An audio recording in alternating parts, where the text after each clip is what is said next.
You're watching the People's Television, ABC Amber TV, the voice of Ambazonia. Stay tuned.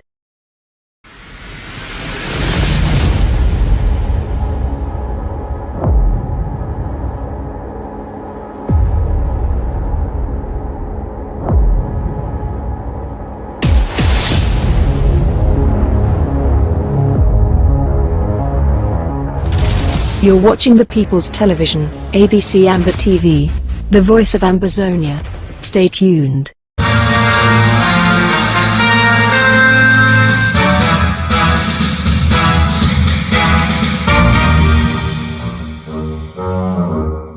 Fellow Ambazonians, the federal government, your federal government, they come up today for to inform all Ambazonian citizens, both home and abroad. Say the entire territory of Ambazonia, make I repeat, the entire territory of Ambazonia go observe a 4-day lockdown in this month of May, starting from Friday, the 17th of May, till Monday, the 20th of May, where means say all any other activity for national territory will recommence on Tuesday, the 21st of May, 2024. Make I repeat here again. The federal government, your federal government, where the ANC be a part of, the call for a 4-day national lockdown across the entire territory of Ambazonia, beginning Friday, the 17th of May, till Monday, the 20th of May, 2024. Where means say within that period, we no one observe any movement. Make no commercial activity no take place whatsoever. All bank schemes, all taxis, all private cars, make we grind all of them. We don't want any movement out there for the entire territory of Ambazonia. Activities them fee only recommence on Tuesday, the 21st of May 2024. So we call on each and every citizen for the entire territory. Make you make sure, listen to this and make sure say, make you not go out there because you may end up in harm's way. Now remember very well, before the 11th of February, we will give warning here. Say make each and everybody stay indoors. And we'll be even follow up again later on. For can't talk so we don't get intel. Say La Republic, the plan harm on with civilians. Say make each and every Ambazonian make it not go out there. People, well, some people they be listen, some people they don't listen for certain quarters. And we will see which way Ngala Jerat be connive with the enemy can do for people from Kambe. This time around, this is sent this warning. Please make each and every Ambazonian citizen for home territory make it stay indoors. From Friday, the 17th of May till Monday, the 20th of May, where means say Monday, when our usual country Sunday, it fall for still one of the days when they want to celebrate for territory. Well, we don't ban all such days. Commercial activities and other activities they will only take place as from Tuesday the 21st. Make no Ambazonian citizen no go out there for go find himself, his or herself in harm's way. So make each and everyone, please each and everyone stay indoors between the 17th and the 20th. Only from the 21st will not be allowed to go outside. The NSC, the call on the ASA, the Ambazonia State Army, say make we safeguard the federal territory, take care of the civilians, equally as we tell the civilians, make they take care of the Ambazonia State Army. We salute with bravery and we tell when I say when I go out there, anything from La Republic to Cameroon, we take them out. Anything, we take them out. They don't be allowed on the federal territory,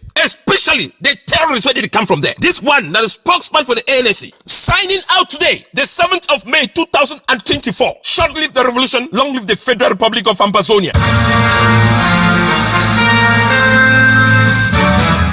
Fellow Ambazonians, fellow Southern Cameroonians, and especially our Ambazonia State Army, Ambazonia State Armed Forces. This message now for all week. I want to make you no forget anything where they talk for this message for you. Make you no forget one line for which we are talking. Because we get the following thing the way if any man do for inside Ambazonia from today is a crime. That one a total punishment where that person must get. Matter of fact, the community will decide whether a capital punishment or na which kind of punishment. But na crime. That means if you do any of these things then from this day forward, you are a criminal according to the law of Ambazonia and they will deal with you appropriately. That means according to number one, for be a member of any political party inside Ambazonia, unless the political party where now the government of Southern Cameroon, Ambazonia, give them authorization to operate. And to the best of my knowledge, we never accredit, we never authorize, we never give legal paperwork for any political party party for operate inside Ambazonia. So for you for belong to a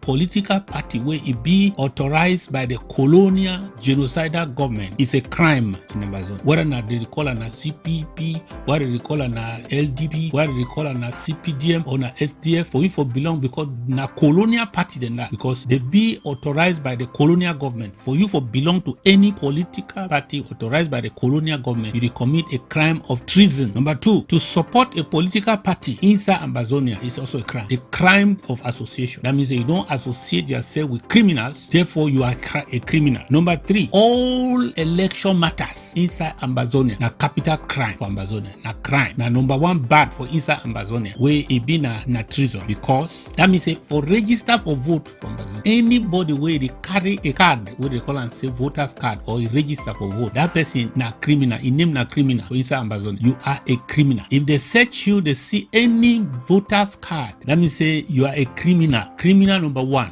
committing the crime where they call and say treason for inside Ambazonia. That means say number four, to organize a political campaign. So man call you say, would you organize? No, carry this team, one go make buy higher tent for here and so on, one go make political campaign because the one can make campaign. It's a crime in Ambazonia. And to attend the political rally inside house or outside, you will dress for go attend. You are a criminal. Why they pay you now 1,000 francs, 500 for campaign for attend? Whether it be wear uniform or not be wear uniform, or for you for go attend any political campaign, you be a criminal by association. And also for you for register, say you want stand election, maybe you want be candidate. The moment you give your name for inside to the colonial government of La Republique, say you want be a candidate for a political party where you go run for that election where organized by La Republique, you are a criminal. If your name just day for that list, you are a criminal. You commit the crime of treason inside Ambazonia. You will share political poster. They want check your phone, you share them, you put someone them for your motor, you gum someone them for road, you throw someone them for road. If they catch you where you share political poster them or t-shirt them, just say you share them, you are a criminal inside Ambazonia. You be a criminal. To be part of any political convoy, they come, you say you want drive go for matters them for go or you want drive go follow them for road for bring them, you be part of a convoy. They go, you follow them on motor. While they give you now poop finger for your motor, they say may you carry them, may you follow them as a convoy or follow them come back, or they hire on a motorbike, they say may on a big convoy on a go for part of the campaign. To be part of any political campaign convoy, whether na by motor basically or na by taxi them or na motor them, is a crime in Ambazonia from today. I want make we understand say we get two countries, two governments. Yes, just like you know if you carry a political campaign for La Republique, carry and go for Ghana, and you drive all over the place where the Ghana government no authorize you. Now so too it dey for inside Ambazonia. La Republique they no go can't bring their political affairs inside Ambazonia. No, and the one office where we don't already wipe out, you know they again for inside Ambazonia. If we catch you, you call yourself say you be part of that office, you are a criminal number one. That means say Elekam or that people the way they say that they organize election. Every Elekam official, every Elekam office, every Elekam bureau in Ambazonia is a crime office. It's a criminal office. It's a place where criminals gather to commit crime against the state. That place no need for exist again for throughout Ambazonia. And anybody will go present himself anywhere as somebody where they come for can't organize election, that person is criminal number one. ASA wanna make sure say if you get way for enter, you know get way for come out. We don't ban the activities of Elekam. We don't ban the activities of their workers. We don't ban their presence inside Ambazonia. From now, this month of April 2024 to December 2025, anybody will go against this rule, this law them for inside Ambazonia, well, the Ambazonian people, they go show you who own the land. And make no talk say you be my brother, so you go break the law, you be alright. No talk say me and you be go for the same school, so you go break the law, or you be my neighbor, or be my countryman, or you talk English like me. Therefore, you don't break the law, no bad. When it happen for you, you say no, we follow our own people them, we torment our own people them. No break the law, because punishment is bad now when you punish the innocent. But you don't hear the law today. If you go do this thing them, we don't talk say no electioneering inside Ambazonia. If you do and they catch you, that one they call and say torment. They call and say say punishment for crime. A word to the wise is enough. If you get a brother, you get a sister, you get a mommy, you get a papa, you get a pikin, where they be involved in any way, in any kind of politics inside Ambazonia, just tell it, say stop committing crimes against Ambazonia and stay safe, because no man will come for you if inside this matter you be innocent. Thank you.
Good evening, fellow Ambazonians. Welcome.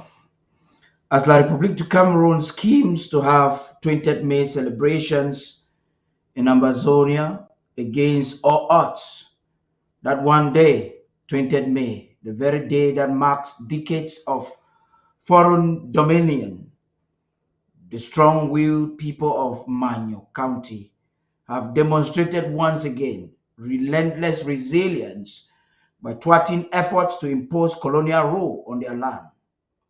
It is evident that no such thing will occur in Manyu.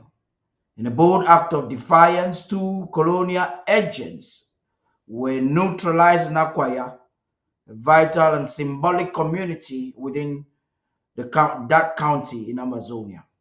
The 20th of May, often trumpeted as the day of national unity and celebration, is but a stark reminder of subjugation and the erasure of Ambazonia's indigenous identities. And we say no to that historic crime. The orchestrated celebrations of these days serve no purpose, not at all, other than to perpetuate a narrative that erodes the spirit of freedom and self-determination that beats in the heart of every true Amazonian. It is imperative, therefore, now, more than ever before, for us to stand united against any attempts to celebrate this so-called national day on our soil. Such events should not unfold in Ambazonia, as they represent a distorted history and an ongoing colonization or recolonization that we vehemently oppose. Indeed, the valor exhibited by the brave individuals in Manyu, in Bui, Meme, Meza, Ngoke Tunja, Ndonga Manto, and across the entire territory for the last 2 weeks is a testament to our nation's unwavering resolve to protect our land and uphold the true essence of our heritage and our independence. The fake facade of the 20th May celebration should not and must not find roots in Ambazonia. We will resist it with every fiber of our being. We will fight against it. And as Ambazonians, we know what to do. We increase the cost of occupation for Cameroon. We will burn down any infrastructure, structure, or anything that is put to undermine our sovereignty and national integrity.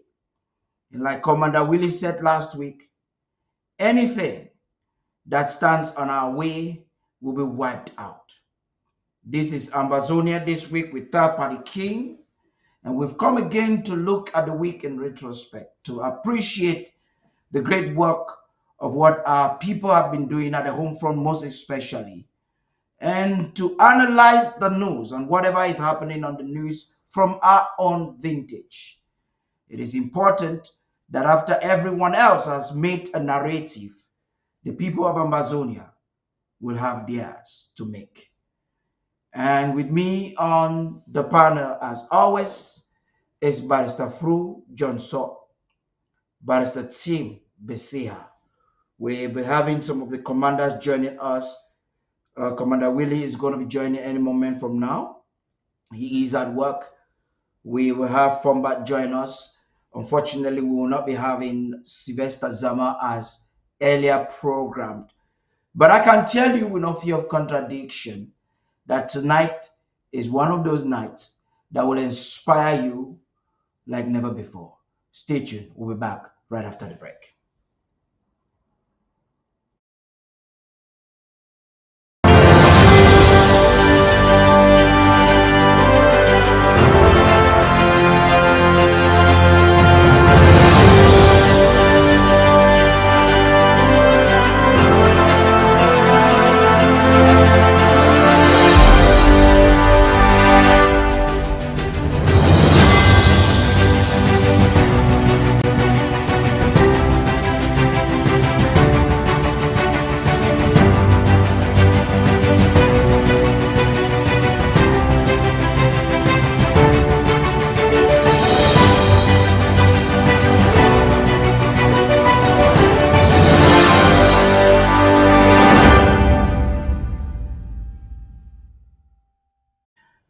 Good evening, Barrister Fro.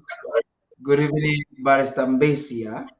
Thank you for coming on time while we're waiting on the defense officials to come and analyze what is happening at the home front.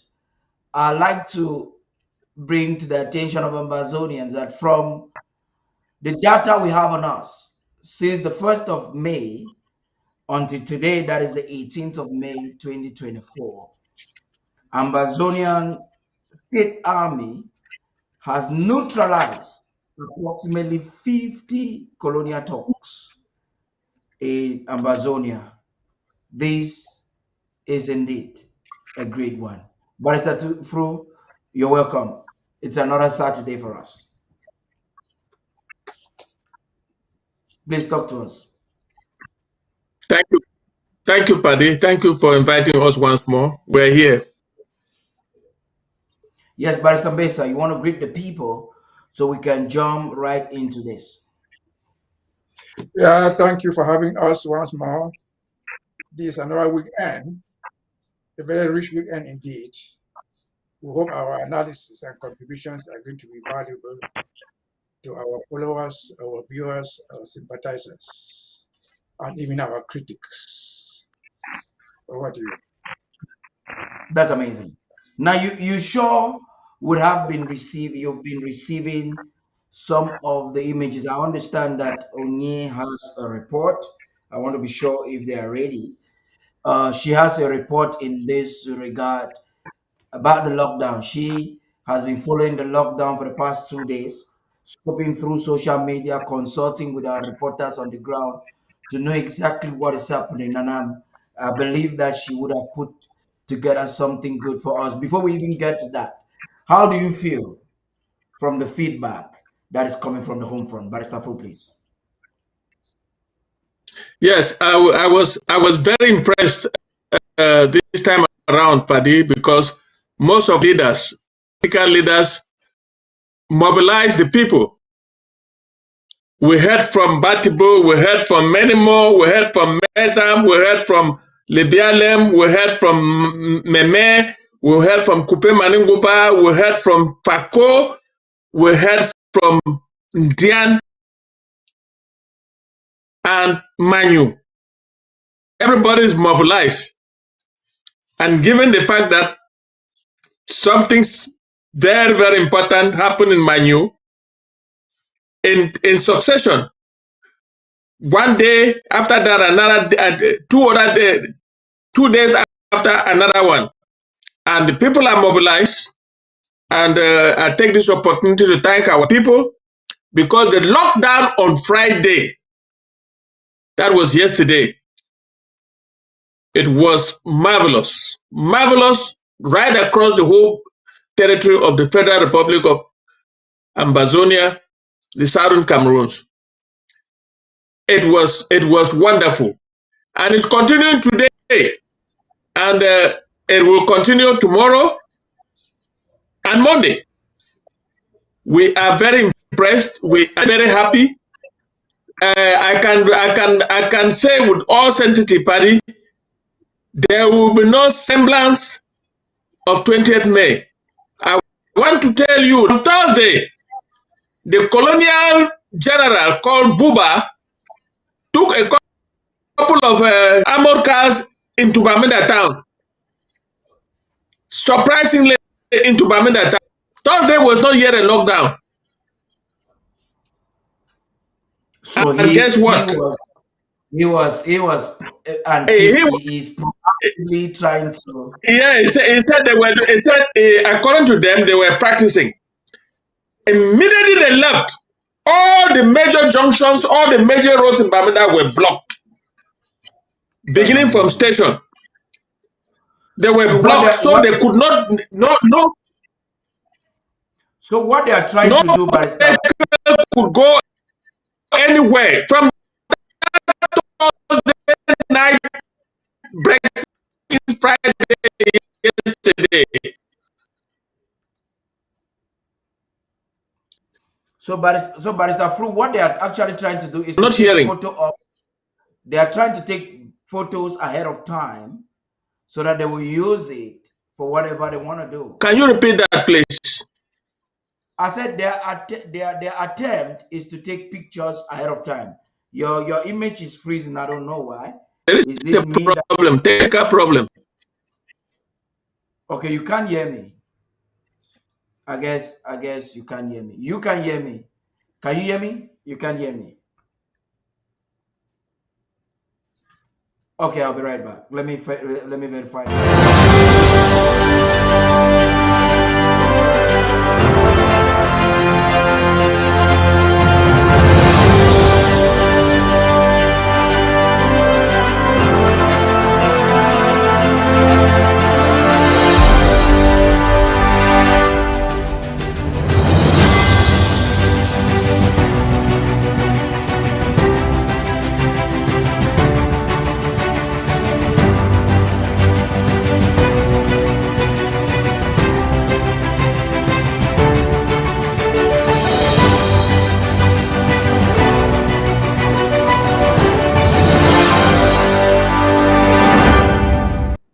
No, it's yours that is frozen. Frozen. Is it okay now? I don't know what's going on, but Barrister Mbesia, can you hear me? Yeah, I hear you very well. Mbesia, can you hear me?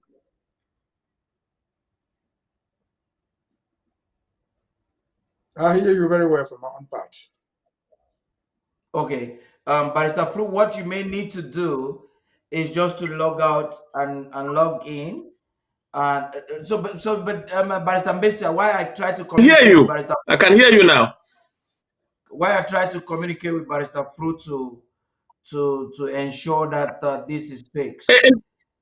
You have seen. I don't think it's from my end. You have seen what is happening on the ground. Barrister Mbesia, you would have seen what is happening on the ground. I would like you to talk to us briefly, please. Well, this is May 18th, 2024. What I can say from my personal opinion, and I think I'm right, is that this 2024, as far as this struggle is concerned, we're back to 2020, 2021. That's it, to a point that the enemy has to pay for everything that they've said and done. In spite of what their commanders say, what they do and say right now is pure propaganda. We all agree that propaganda is part of warfare, and so our people can recognize that. Since 2017, when this war purportedly started, and 2016, when lockdowns were instituted, I've not seen the mobilization that we have now in 2024. Everybody is mobilized. Even fence sitters yesterday have ceased to be fence sitters. And so I think there comes a moment in every struggle where you can look back and hit your chest and be say you are proud. If our changshu-wearing soldiers, our spear-throwing army can hold a national army of a country supported by a world power, France, Russia, and others, if they can hold them to their feet with their cutlasses, with their spears, with their bare hands for this long, if you can still instill this type of fear in them, what else can we be proud of other than this? We're on the right track, we're winning, there's evidence to that effect. I don't know how often you have the time to watch social media forums in French in the Republic of Cameroon. They're all crying here. They cannot understand. They don't understand how what they call amber boys, what they call terrorists, can do and have done to them up to this point. And so that's my take. We're on the right track. We're back to 2020. After the coup plotting, we've come back to normal. Thank you, and over to you.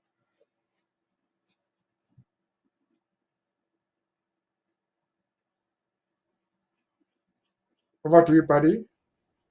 Yeah, I'm trying to see if I could ask Barrister Fro to log out and log in again. Actually, we have a I've done recap. that. That's amazing. You're back now on board. I was looking down on my machines, and it was very clear that you had to do something to get yourself back. Okay. Yeah. So this is going to be an impressive. Okay. Commander Willie is sending an audio. Very soon he's joining us. Commander Fombat was driving home. He's also joining in a few seconds. He will be replacing Comrade Zama because Comrade Zama was supposed to be here, but unfortunately he can't make it. But this is where we're going.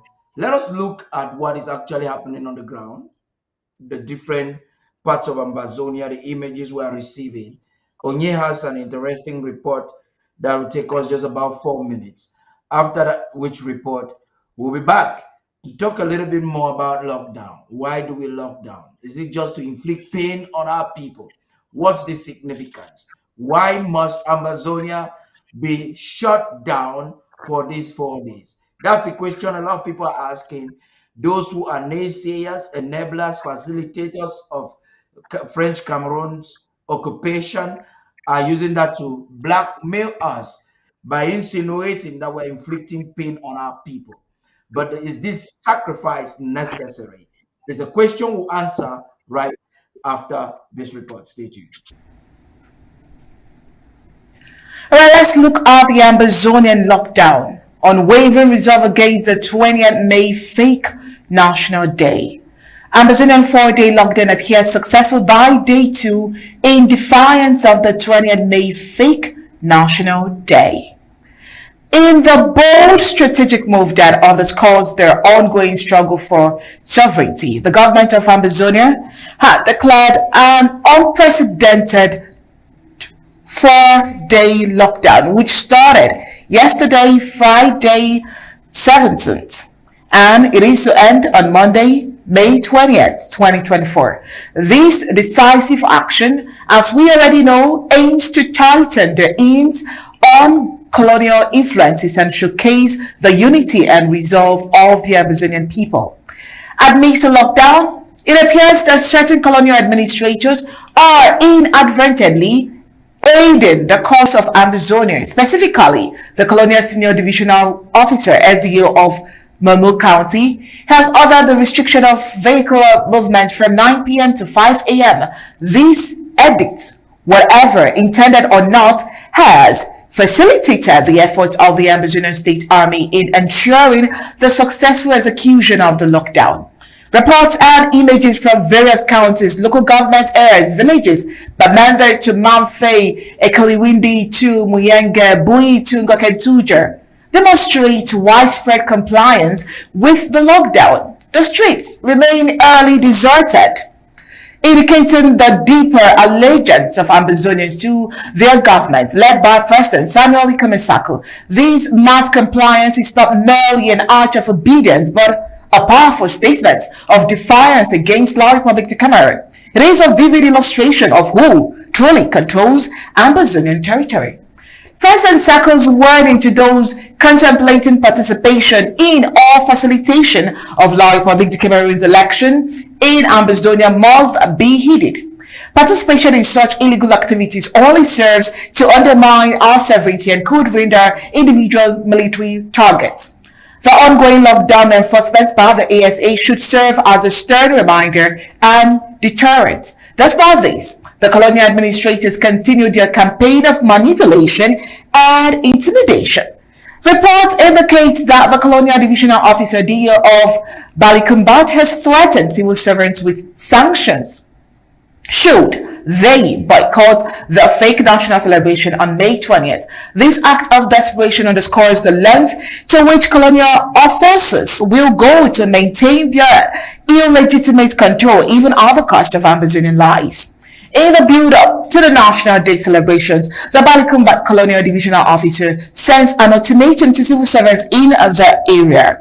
Principals, inspectors, teachers of both primary and secondary schools in Balikumbat service, heads and other ranking as such are all aware of the preparation and celebration of 20th May 2024 in Balikumbat subdivision, wherein I reiterated the effective mobilization and presence of all civil servants before, during, and after the said celebration. While the civil administrator wrote that he insisted that, I quote, I would like to remind you all this celebration is a national event and it is compulsory for all civil servants. Lodging facilities have been made available at the Balikumbat Municipal Council building and security measures have already been put in place. Wow, did you hear that? This is so unfortunate. Despite the threat, intimidation, and manipulation, the Ambazonian people are known for their great spirit of resistance. The absolute lockdown from yesterday into today reflects this resilient spirit of our great people. In these tumultuous times, unity and vigilance remains Ambazonian strongest allies. The 4-day lockdown stands as a testament to the unwavering spirit of the Ambazonian people in their quest for true freedom and self-determination.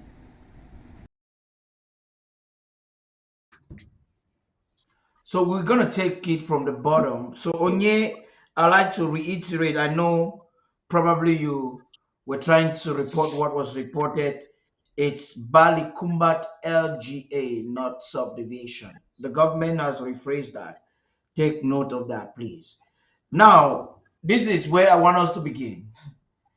Why the people of Ambazonia have opted to resist any form of colonial intrusion, superimposition, or impositions. You would have their administrators trying to dictate on the people. And this is a mayor sending out a message to threaten teachers that if they will boycott the fake facade, 20th May purported Unity Day celebrations, they will be sanctioned. They will be sanctioned. These are facilitators of French Cameroon's colonial rule. Barrister Fru, talk to us.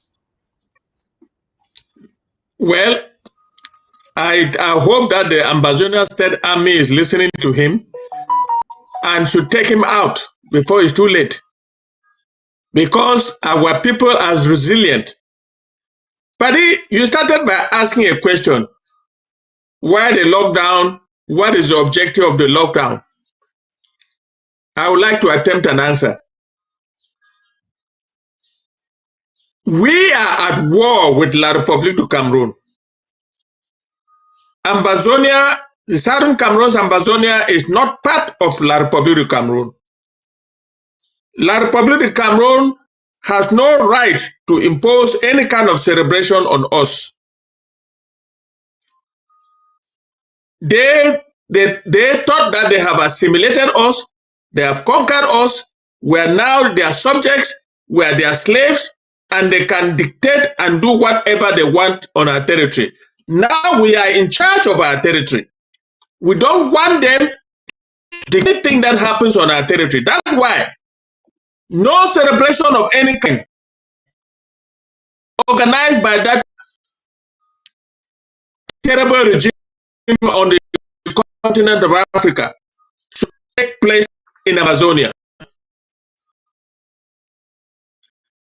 The their country must be free of any occupation by a foreign government, a foreign force, or anybody foreign.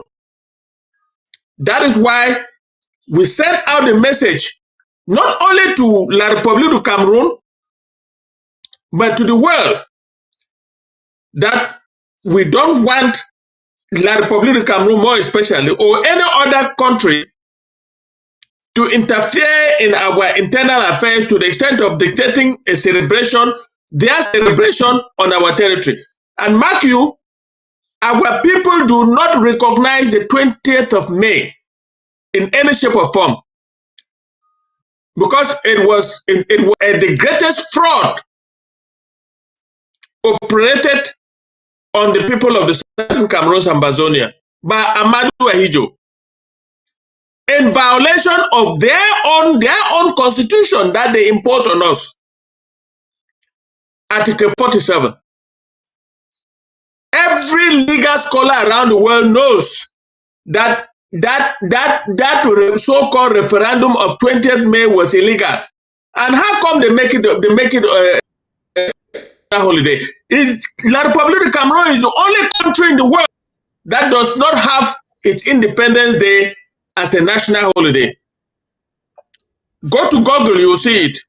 It's the only country in the world. And they want to impose that on us. Our national day is 1st October 1961 and 1st October every year from there on. Yeah. We have nothing to do with the Republic of Cameroon. We are saying our people are sending that message. Look, the economy of La Republic of Cameroon was dependent upon us. The lockdown since this crisis, since this war started, up to now has put La Republic on its knees economically. They no longer have the free money they were having from the Southern Cameroon Ambazonia. The companies that operate in Southern Cameroon Ambazonia are no longer operating like they were before and giving them money. Yeah. The lockdown is on because there's no business. Nobody leaves La Republic of Cameroon to come and do business in Southern Cameroon on a lockdown day. And every day that passes without business is a loss economically. Without economic activity is a loss economically. And we make sure that it happens because we are at war. The whole of the Southern Cameroon is at war. It's a war territory. Nobody is allowed to impose any kind of activity on our people. Our people will make their economic activity for themselves, to feed themselves, and to generate their own income without any part of that income going to a foreign entity.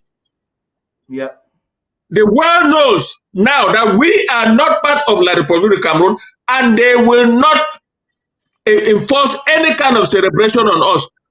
And from 2017 to date, we are not paying any kind of allegiance or taxes to La République du Cameroon. That is the message we are sending.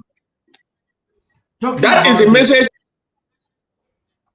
Talking about you have just mentioned some things, Barrister Fru, and that's where I would like to cue in Barrister Mbesia. Talking about the illogicality of this day, the illegality made legal, in quotes, made legal in broad daylight, and the war is seemingly silent. You just heard your colleague Barrister through there stating a fact that we all know, in that it is even against Cameroon's own law. Cameroon has denied their Independence Day, and they are forcing a fake on Ambazonia.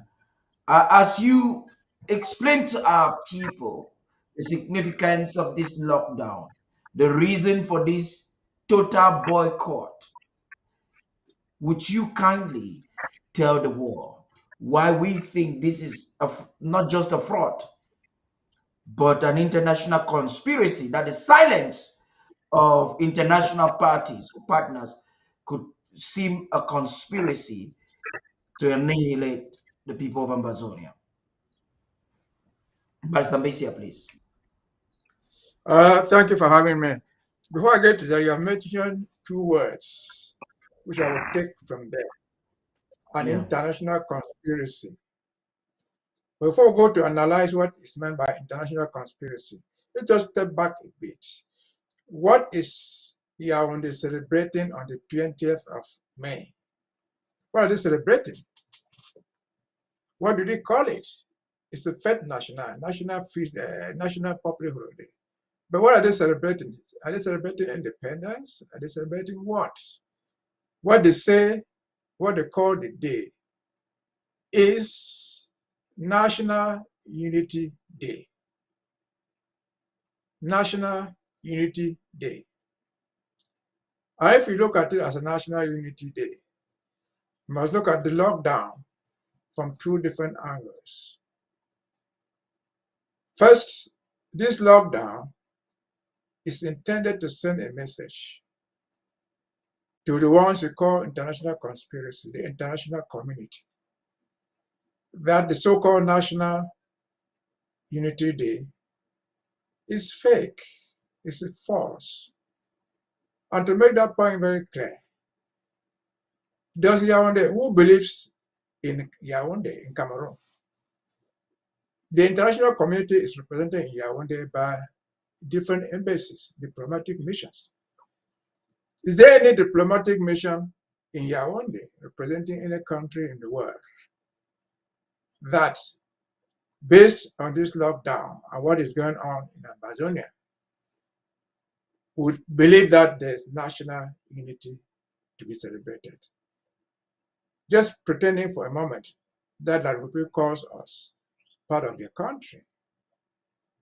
Any honest diplomat in Yaoundé, writing back to their home government, will tell them there was no celebration in the Northwest and Southwest, as they call it. The Northwest and Southwest, call it Ambazonia, is what made the National Unity Day possible by their own meaning. The Northwest and Southwest, British Southern Cameroon or West Cameroon, ceased to exist, gave place to what they call a unitary state. And so, can we say 53 years after, as we celebrate it today, can anybody in Yaoundé, a diplomat, on his right back to their own government? They will be sitting in the May 20 Boulevard. Could they write, because they send secret memos to their governments? Can any of them, seeing what is going on now, pretend to think that the Anglophones, they call them, who made this National Unity Day possible by their so-called referendum, actually are part of the so-called the celebration of the unitary state of Cameroon? The answer is no. Absolutely no. That's as far as the international community is concerned. And if you watch, I was saying this in the last segment, if you watch TV and the social media communication, Equinox and the rest, all the analysis this week have asked the same question. What is the national unity that is being celebrated? This is local press. So, in addition to the international community that I just mentioned above, the local community, can somebody whose son, somebody from Bertua, somebody from Garowa, somebody from Bolova, who lost a son in Manfe, in Bui, in Libya, because of this war, tell himself privately that, look, there's a national unity to celebrate now, absolutely now. If they're honest with themselves, that's a fact. But as I already analyzed the legal part of it, I don't need to belabor the point there. I just want this message to sink to ordinary history. We have said it many times. Legally, we're not part of them. I don't need to go back to that. The referendum that they purportedly organized was illegal. I don't want to go back to that. But can they practically? Because politics is something of reality. Politics is local. Yeah. Can anybody, even a Tangaji, even Dion Gute, even Mosenge, hit his chest and say, well, I'm celebrating my national unity day in Bamanda in case of Tangaji, in Boya in case of Mosenge, in Dian in case of Dion Gute. They cannot say that because they can never eat the food there. So the whole idea of national unity being celebrated today is shown to be it's a sham, practically, legally, and otherwise. You must admit that. Because those from Mafia, let me say Tabetando, for example, who sits as the vice president of the Senate, what will he be telling his people? What are his people from Akwaya who form part of Manyu? What are they doing in Nigeria? Yeah. Thousands of them as refugees. What are they doing there? It is National Unity Day to be celebrated. Where is Moja, the propped up politician by the Backwarians, suffering the thing that he's doing? National unity is human by nature of human nature. National unity is not imposed. Celebration is something that comes out of the heart. It's not something that is imposed from the top. And I believe Ipobia is alive. He knows within himself that there's nothing to celebrate. If there was nothing to talk about, if there was nothing to talk about 20th May, for them, not for us, it should be a day of reflection. Was this thing worth the pain? Was it worth what we're going through now? Borrowing money, losing Sonara, losing the CDC, losing our children, losing all the hours of child. Is it really worth it? Yeah, so that's what it is. I don't need to bother ourselves with the analysis of law because we're already there with that in other circumstances. It's a practical thing. We're 2 days with May 20th. Anybody in Karamu can hit his chest and say, well, we're celebrating National Unity Day. Don't just say you're celebrating. You're celebrating National Unity Day.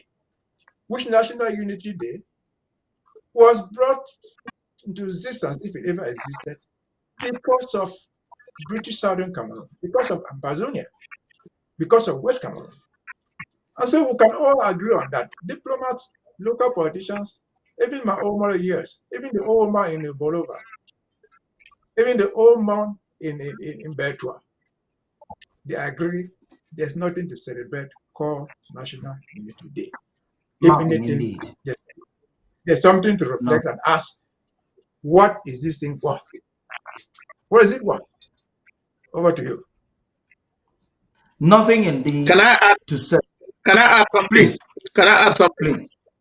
Please. That rascal, that murderer, that man who kills our people and desecrate the corpses, called Moja, does not, I repeat, does not represent our people, our Bakure people. He does not represent our Bakure people. I don't know how he got there, but the CPDM sycophants set him up. And those CPDM sycophants are not only Bakure people. They are all over the place. They set him up, paid him up, did everything for him to kill our people and desecrate the bodies. And now he is languishing in their jail. And nobody is coming to their aid. Is that what they call national unity? Is that what he stood for? If you go now to said where Moja is languishing and ask him, Master, how for 20th May tomorrow now? You will hear what he will tell you. In his heart of hearts, he does not believe in national unity. Right now, from the day he was arrested till today, I don't think he knows anything called national unity. National unity does not exist. La République du Cameroon was so fraudulent to change the word unification to reunification. And they're trying to force it onto us. They're trying Unto to us. teach us history that was a reunification. Now, just the Instead of appearance. unity, instead of unification, which they claim now is 20th May Day of Unity, they said reunification. Where? What? I mean, it takes a class 7 person to understand the meaning between unity, unification, and reunification. And La listen, Republic obtained that fraud. I wanted us to end with this because we have a lot. We have to look at the Amber Peace Plan, grassroots mobilization, and local governments or shared governance, to say shared governance. But you've just brought in something there, we cannot just waive it. It has to do with the intention behind Cameroon's use of, oh, I would call redefinitions. Because if we would accept what Akeremuna has been preaching, what Kamto has preached, what the ADF has preached for too long, which is the German Cameroon that actually never existed as a nation, which was just a protectorate. The argument is reunification, bringing back the German Cameroon. That alone should make you speak for 90 seconds, Barrister Messiah. The fraud, because I say is it defies logic when we talk about historical and legal bearings. I would like you, Barrister Messiah, just speak again in this regard for just 90 seconds so that our people have just this platform. I would say mostly this platform to be educated so that they are not also deceived by a Kamto who is trying to do campaign or by someone they think is an international lawyer, Muna, who is just a fraudster trying to define what is not definable. Please speak to us, Barrister Messiah. Why should it never be considered a reunification from a legal standpoint? You have all of these articles in front of you. Talk to us. Well, I think we have said so much about it. But the simple thing is this. I've always said this. If there's any Ambazonia, if there's anything called British Southern Cameroon, West Cameroon, were existing, all those things exist based on some written documents. They exist thanks to international organization. First, the League of Nations. Secondly, the United Nations. And the League of Nations and United Nations have documents, they speak through their own resolutions. The League of Nations, created in 1919, that divided the country formally between two entities and called them League of Nations territories. They did not contemplate that part of that territory that was handed to France and the part that was handed to UK ever to come back. They did not intend ever to create something again called Cameroon under Germany, starting with K. Fast forward in 1946, when they signed the trust agreement, there's nowhere in the trust agreement that states that the territories that were governed by the trust agreement were ever going to unite.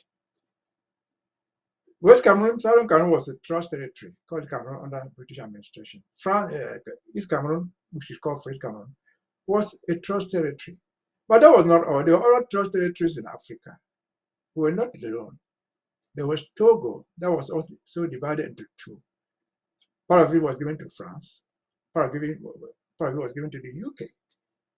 There was Tanzania, that was also a trust territory. There was Namibia. These were all trust territories. The trust agreement, which they all signed, different countries, there was Burundi, Rwanda, which was given to Belgium. None of these trust territories was ever contemplated to come back together, to go back to the entity that existed under the Germans. There were never such things there, which is why, fast forward as independence approached. In 1959, UNGA 1349, where France came before the United Nations General Assembly and told them, the territory that you gave to me is ready to get independence. And they said, okay, when do you think you can get independence? He said, France said, we think they should get independence 1st of January 1960. This was resolution 1349.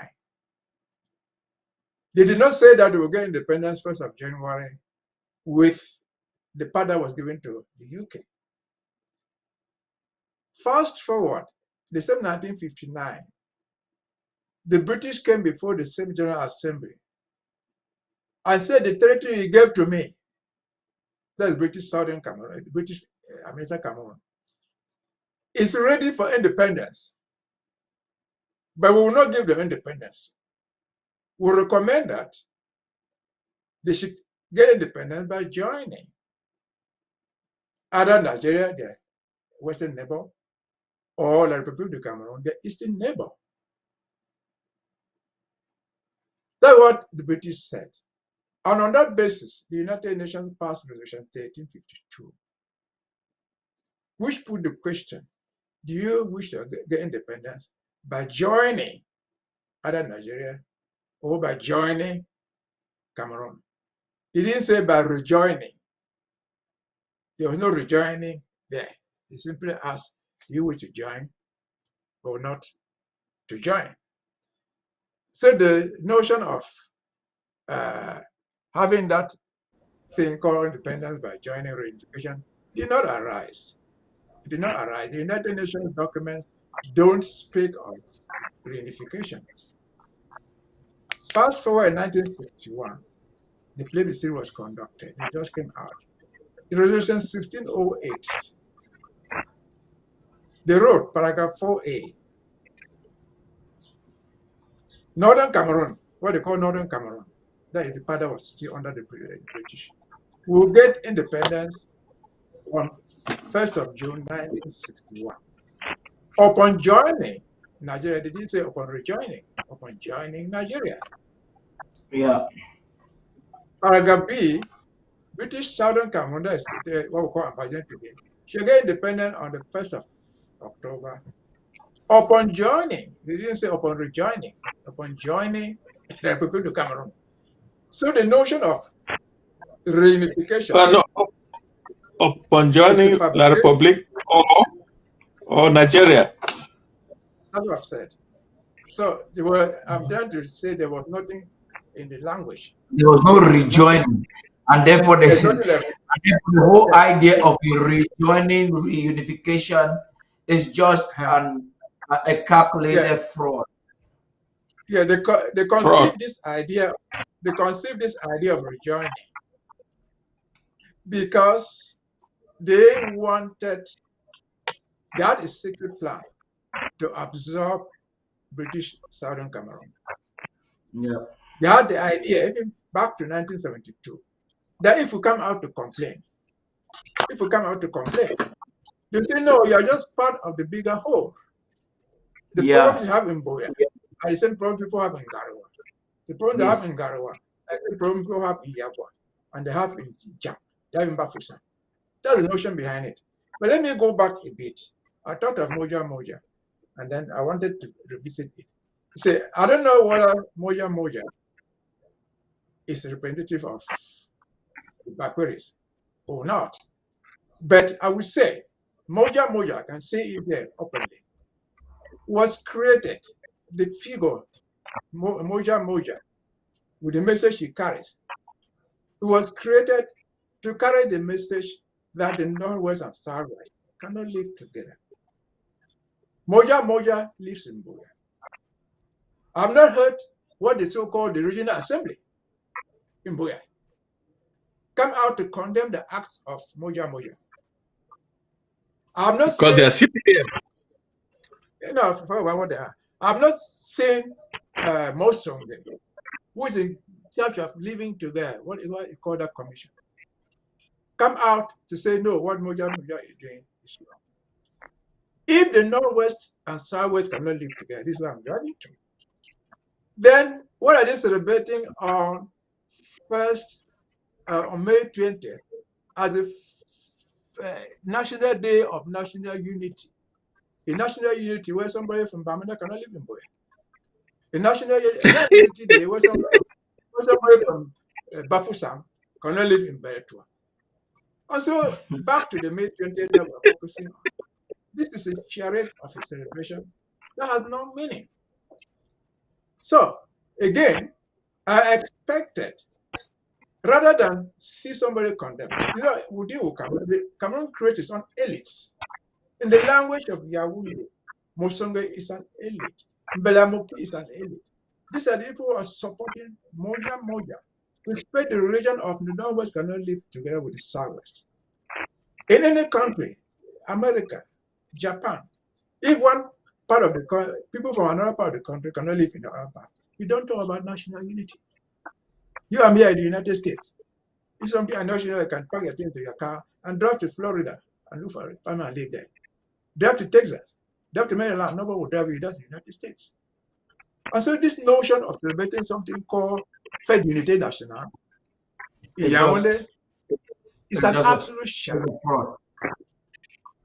It's a fraud, an absolute charade. Over to you. We have so much to say, and if we want to get into the intricacies of that fraud, it might just consume this entire program. We might just be receiving some of the defense officials very quickly. And I want us to talk a little bit.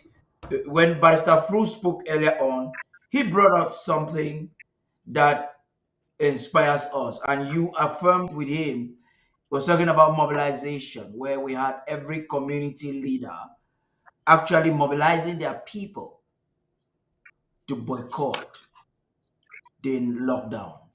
And yesterday, the president had a very strategic meeting with stakeholders, precisely of Savannah Zone, and to talk about the importance of this structure. The wound in the hearts of Ambazonians, where the Amber Peace Plan was greatly punctured, misunderstood, instrumentalized by Chris Arno and by Abongwa Harrison. We cannot mention that enough. And so there had to be some form of reconsideration the way as to how the government would like to move on with this. It was an idea of shared governance. The president said yesterday that the primary objective was for mobilization, and you're not mobilizing titles, you're mobilizing people, human entities, so that you can get resources. It was greatly misunderstood. You still have some county chairs that need to be re-educated when it comes to what this whole institution is all about. It was a good thing. It remains a very good aspect in the entire government structure, but we cannot forget how it has been badly used and badly misunderstood. I'll start with you, Barrister Fru, on the aspect of the Amber Peace Plan.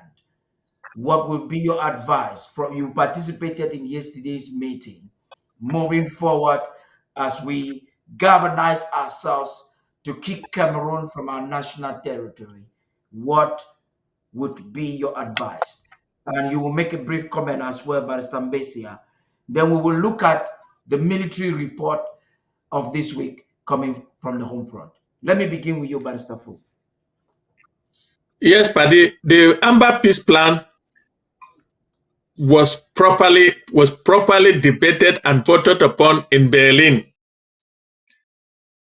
And it brought together the federal government and the local government, the counties and the LGAs. The Amber Peace Plan is not the problem. It's the implementation by the people that seem to have been a problem. Because in the implementation of fighting La République du Cameroon, the local people misunderstood because the federal government delegated to them the management of the army. It delegated to them the management of the army. And of course, all of us from 2020 up to now, we saw the pitfalls, the disadvantages of allowing the army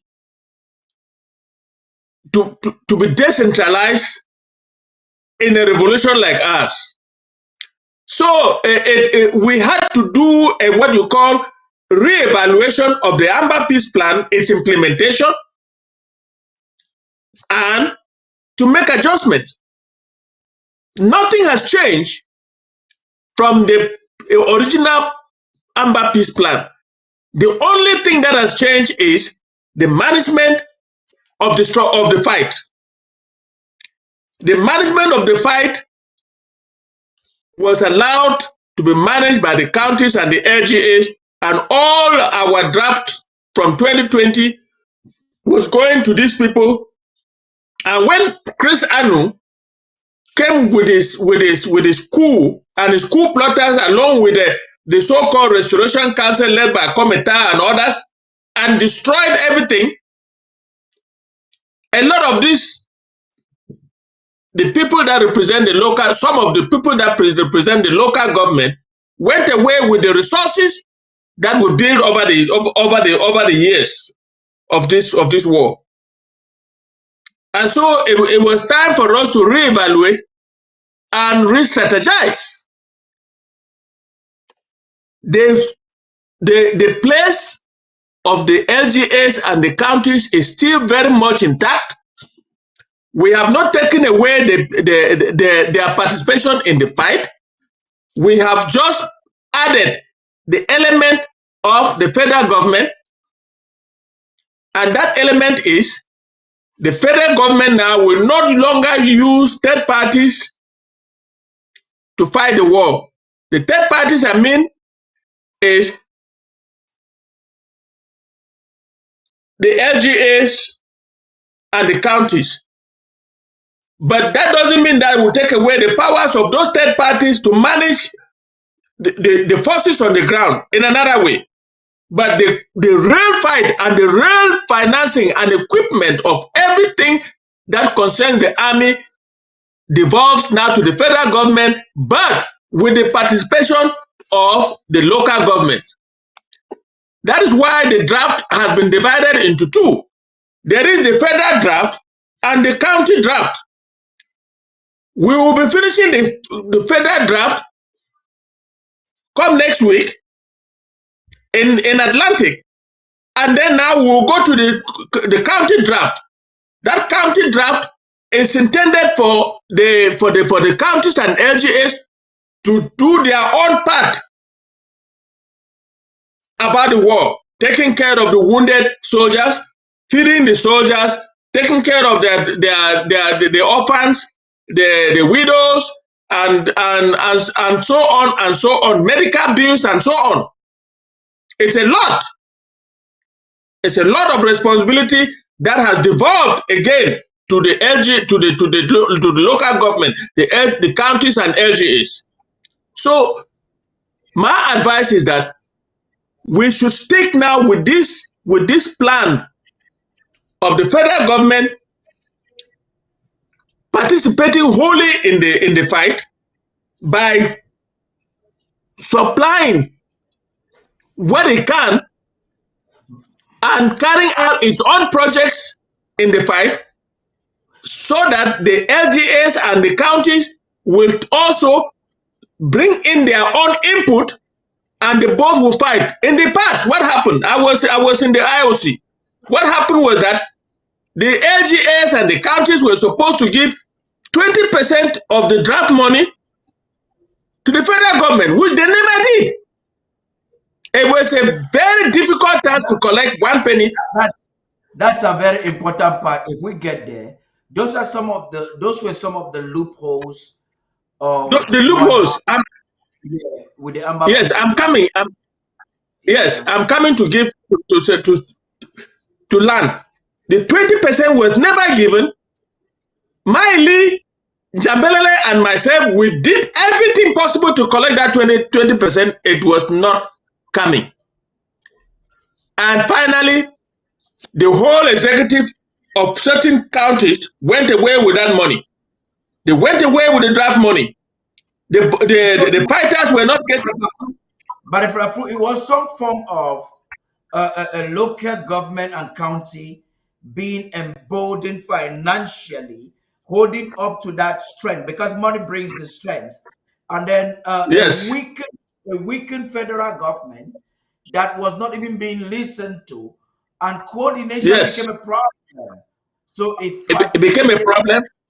It facilitated But I want to emphasize that it was not all the counties or LGAs that did that, but a few of them who were involved in the coup plotting destroyed the fight on the ground, and power was greatly reduced. Therefore, the government has only come to participate to help the LGAs and the counties. I want to agree with you. We have a long way to go. Like I said, I want to agree with you on that by even quoting, not what verbatim, what the president said. The president said something in an audio. I'm going to play it towards the end of this program. He said that the military was over decentralized. Correct. It doesn't happen like that. No government is that.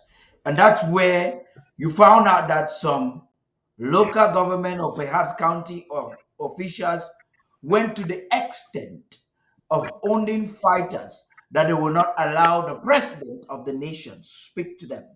They went to the extent of making appointments that was not in their jurisdiction. I understand that Amazonians taking responsibility to lead themselves, and a lot of us will need education. But it becomes, when you are ignorant, it's not a problem. But when you include arrogance, it becomes a whole lot of problem. And this is where I'm coming to you, Barrister. So my advice. Let me give my advice. My advice is yes. My advice is, last year that we started the federal draft, it worked. 2023 was hot, and therefore it is good for everybody now to participate in the fighting, including the counties and the LGAs, whose draft is coming up sometime in June.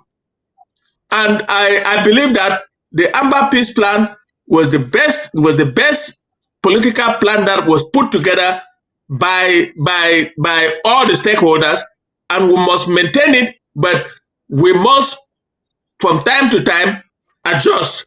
So I'm calling on all the structures of government, that is from the counties to the LGAs, to collaborate and work with the federal government to fight and finish this war, because we finally realized that it was not possible to decentralize the military in such a way that individuals created warlords, became warlords, and claiming they own certain fighters, and because of the benefits they were getting, they wanted to fight the federal government. So I am saying that let's cool down. Let's cool down and collaborate with each other and end this and finish and drive La Republic out of our territory and have our country back. We have to all collaborate. I just want to cue in there. You know, trying to, from what you hear government saying, there's been a rethink on execution of this Amber Place plan. It has not been changed, but certain policies governing it has been reconsidered. Execution Correct. been re-strategized, and the involvement, the direct involvement of the central government or the federal government with defense has met resistance. And that's why you have the Yes. president outrightly questioning the rationale behind such resistance by stating outrightly that it was an exaggeration to have diversified or decentralized the military to such an extent. And I get to you on Correct. that as we conclude this aspect of the Amber Peace Plan, Barrister Mbesiha. This is the point I want us to talk on. I wouldn't really necessarily want you to repeat what Barrister Fru has said. Where do we go from here? We all agree that the Amber Peace Plan, like Barrister Fru said, it was the best political setup that had a framework, not just to mobilize Ambazonians from the grassroots, but to help the government lead or govern with their people and to enhance defense in a very strategic way. We've made some setbacks, we've learned from certain mistakes. There's still a few bottlenecks there. People not understanding, I want to believe that they still need to come to understanding. Where do we go from here if we have to consult your advice? This is the problem, and I think I had the opportunity to say it before. You know, in anything that we have, like we're doing now, we need a leadership. Many things go into leadership. Leadership must have a plan and a strategy on how to execute it. As Basanso says, APP didn't come from the moon. It didn't fall from the moon. It came out of the Berlin Conference. The Berlin Conference was the brainchild of President Sarko. And APP came out of it. It has been tried. There's nothing that you can do perfect. You try things and see that they are not going well. You must have to adjust. And besides the APP, this is not the first time we have adjusted in different things in the struggle. Under the present leadership of President Sarko, I've always said, and I repeat it, it's a man with a vision and a strategy how to get there. Let me just get back and remind ourselves. Bear with me.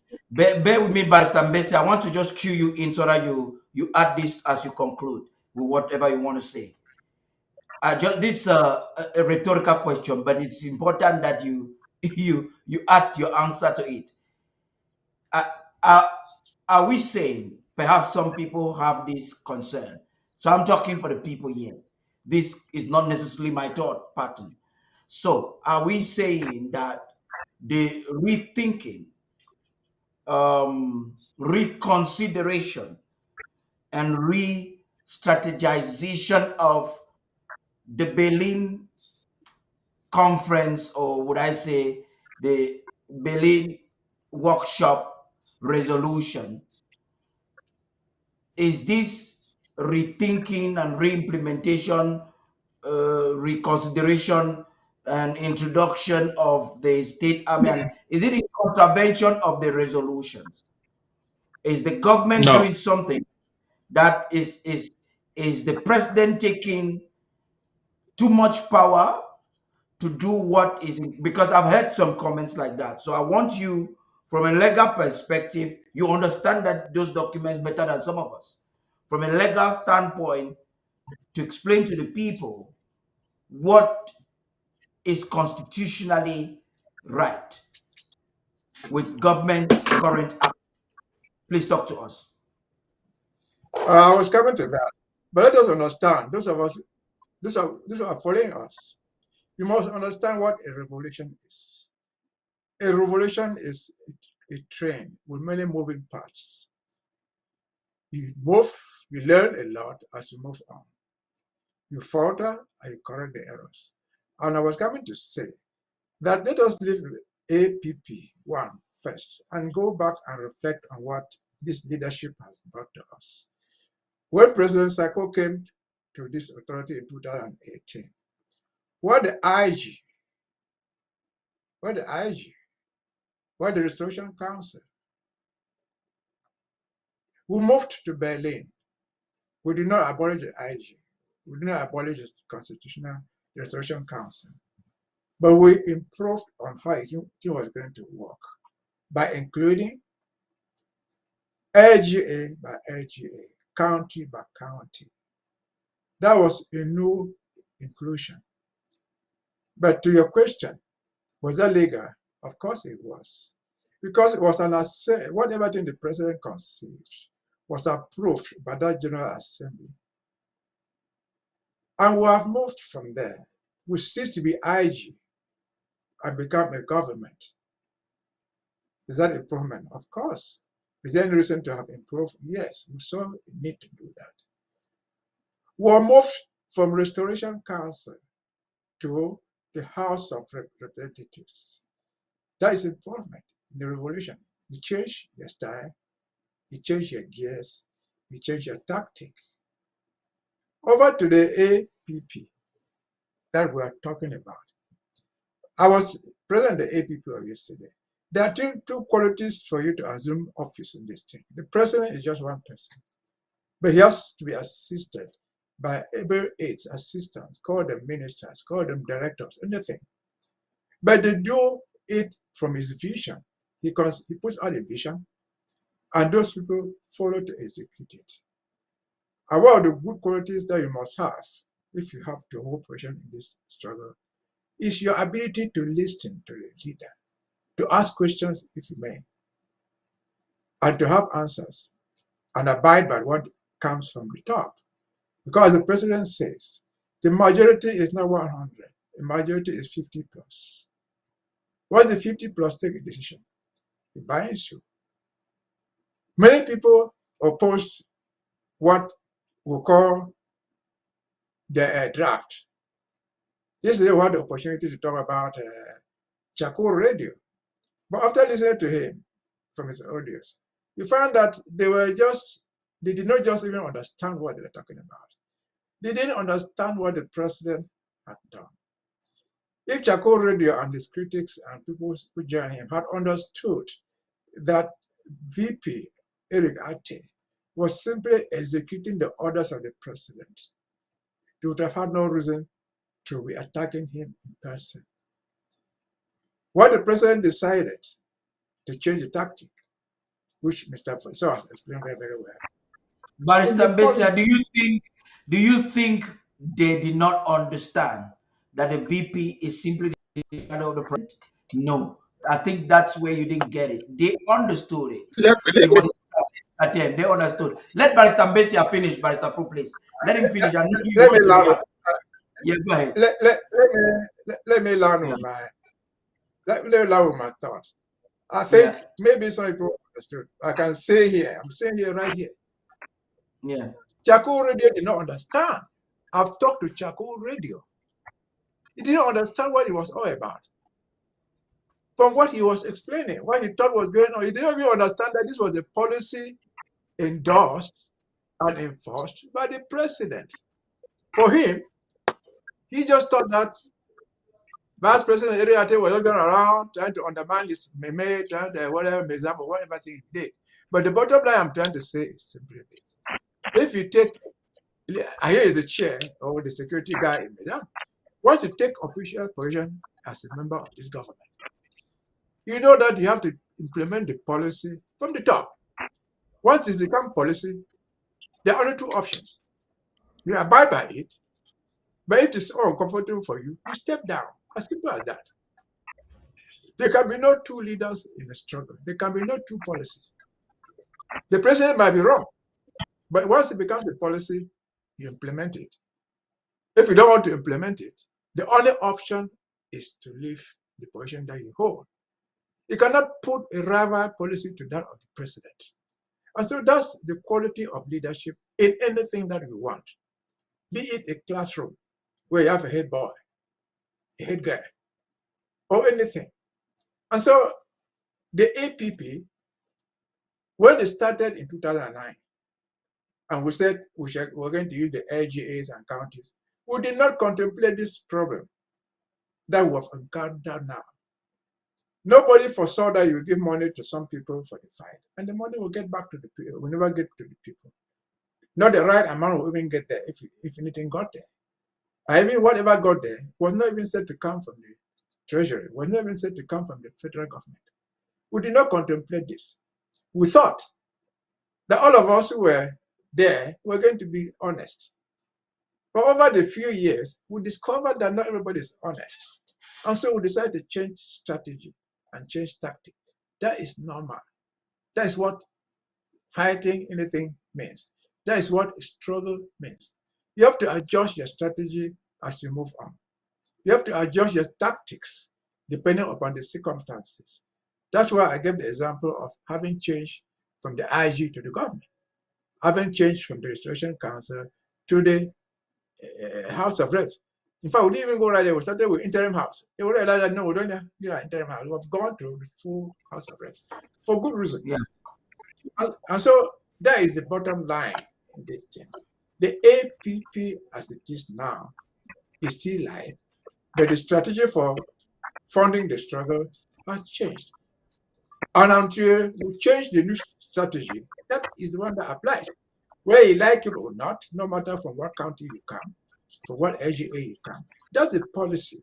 You have to toe the line on those lines. No matter that I disagree, your disagreement is a minority. As I've said, you either toe the line and execute the policy from the leadership, or you simply say, look, I cannot bear this, and step down. As simple as that. It's not a battle of quarreling with your brother or your sister, insulting you, or you not change the policy. Because as the president Just so we have exceeded the time for this discussion, we need to get into maybe the last phase of our conversation. I'm giving you the mic. No, but can I make one last comment? Yes, I'm giving you the mic. I want to make this comment before you get the mic. And this is what I want to say. If Chaco Radio or whoever he's called has now come to understanding that he was wrong. No, based on what Barrister Mbesi has said, if he has now come to understanding that he was wrong, then it is incumbent upon him to tender a public apology to the government, to the people of Ambazonia, and to the vice president. We're talking about number 2 of the Federal Republic of Ambazonia. Listen, we are Anglo-Saxon. I believe he's living in an English country, probably in a place that you see pure Anglo-Saxon culture. It is illegal by law for you, a member of government, to do what he has done. So there is no excuse to his attitude. And the only way Ambazonians can come to satisfaction is if an apology is given. And I blame the government privately, I blame the government publicly for not taking action, proactive action, when a vice president was being vilified by some know nothing. Like you have just said, he didn't know. So you don't know, you don't consult government, and you make preposterous statements that have created confusion. That is something, what I'm saying is very legal, and that's why I'm choosing the words I'm saying. It doesn't I'm going to happen in lose any. my thought. So, Barrister Fruit, please speak. I just didn't want to lose my train of thought. Please go Paddy, ahead. the president of the Federal Republic of Ambazonia, the president of the Southern Cameroon's Ambazonia, is also the commander-in-chief of the armed forces. He's the head of state and commander-in-chief of the armed forces. The Amber Peace Plan was introduced by him. It was voted by the people. When it came to implementation, he is in charge of implementation. He himself admitted that it was wrong to have decentralized the army the way it was done. And so he had to rectify. And I want to state here clearly so that everybody, this is the people's television, and everybody should listen to me. There are still elements of sabotage in this government right from the time of 2021 when the coup plotter struck. But the fortunate thing about now is that we are aware of who is who and what each person is doing. At the time Christianu struck, we were not. Some people were taken on by surprise, particularly from the top. But let me tell you right now, you cannot do it. These people went and fed an illiterate guy sitting in London called Charcoal Radio with information that he himself did not understand. And anybody who thinks that Charcoal Radio has changed, think again, because he's doubling down. He's doubling down on his position. And he is mentioning names of people. From that first audio, he mentioned names of people.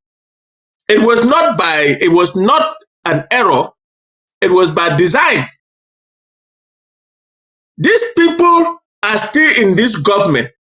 Some of them think that they are all and all.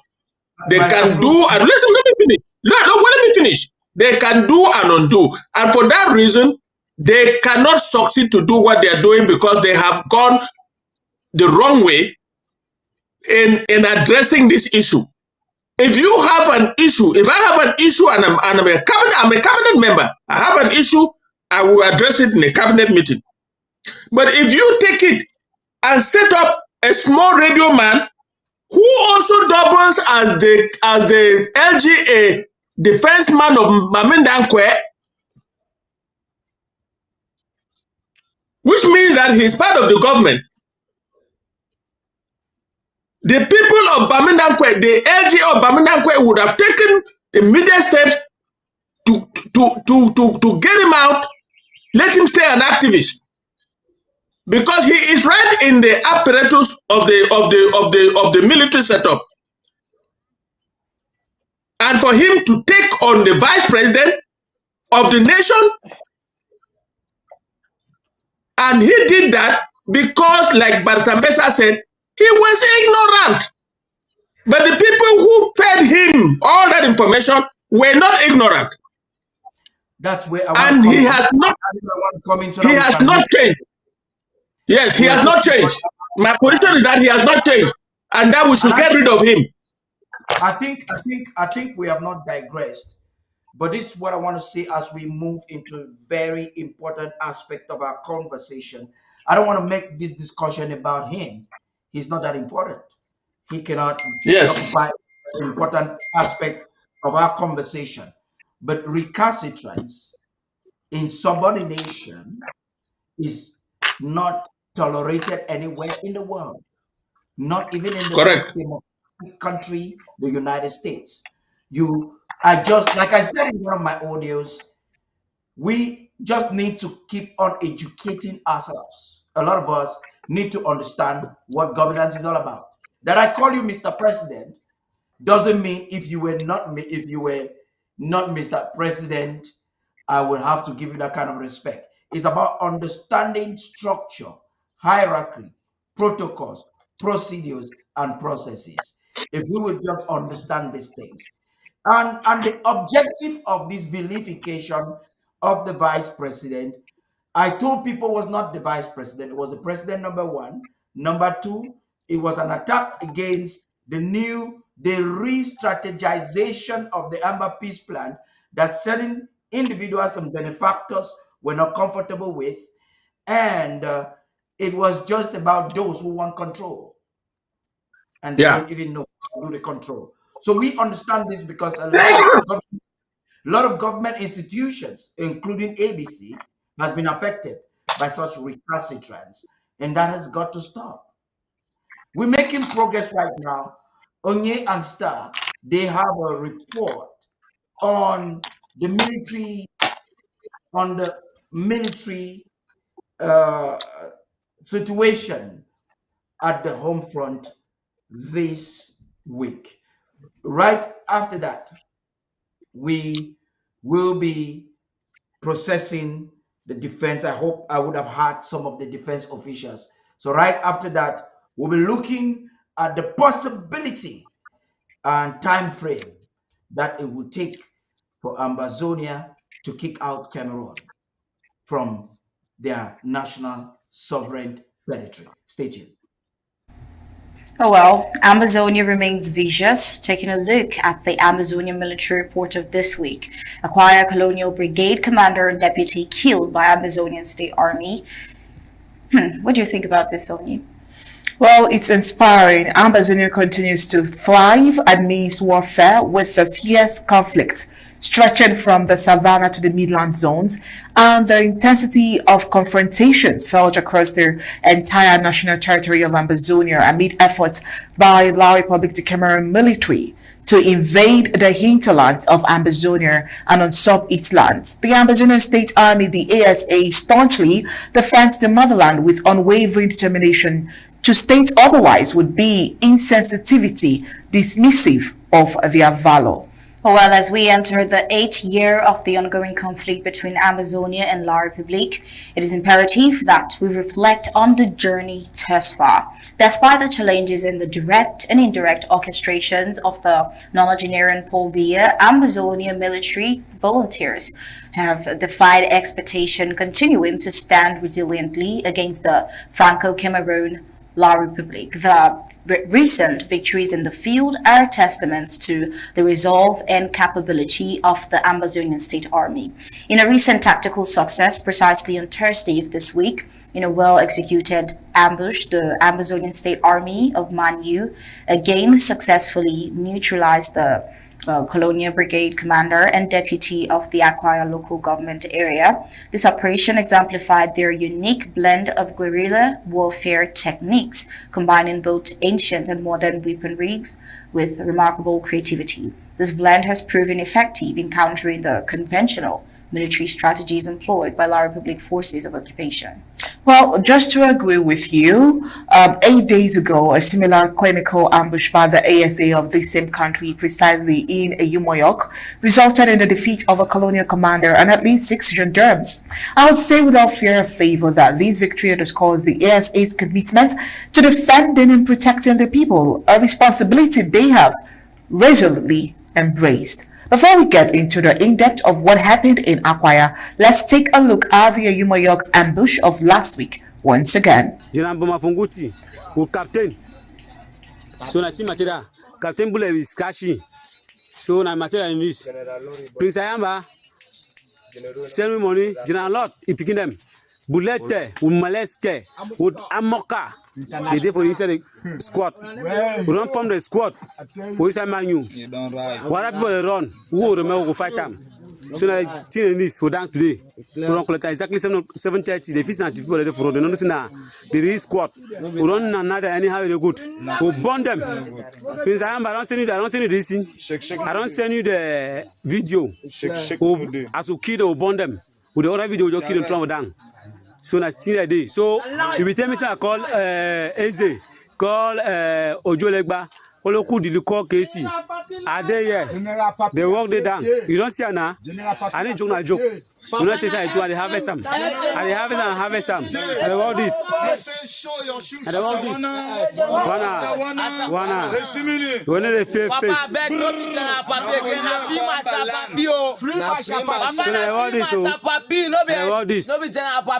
So all we want. Person where she is work.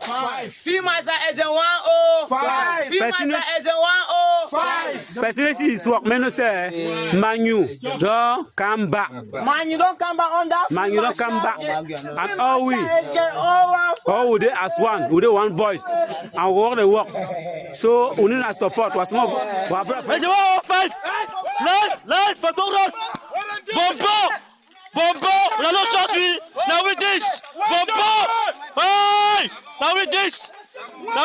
Single special defense force. Manyu. Now with this. They go away. Single special defense force. Now with this. We don't chop them. Now we. John Lose.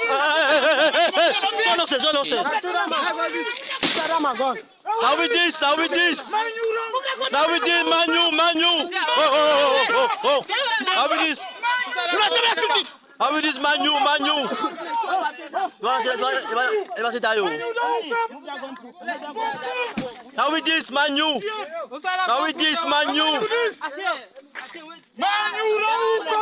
Now with this, Manyu. Single special defense force, Manyu. Now with this. Asa. Join us there. Cherchez nos dés. C'est there. Cherchez nos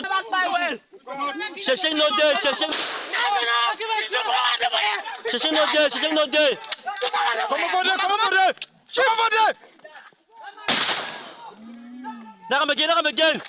Nakam again. Follow with this. Join us there. Cherchez nos dés. Manyu know the fight. Now with this, we don't collect them. We don't collect material. Well, on Thursday night, May 16, 2024, in Akwaya, the ASA launched a similar attack, resulting in the neutralization of Colonial Commander Musa and his deputy Photo. According to Colonial military sources, orders have been issued instructing soldiers to avoid places of pleasure like bars, snacks, nightclubs, etc., and to refrain from isolating themselves in public settings. Clearly, the ASA poses a significant threat. Reports indicate that approximately 1,496 conservative data soldiers have lost their lives since the onset of the conflict. In related news, information emerging from Bambi reveals that another security officer was neutralized on May 17, 2024.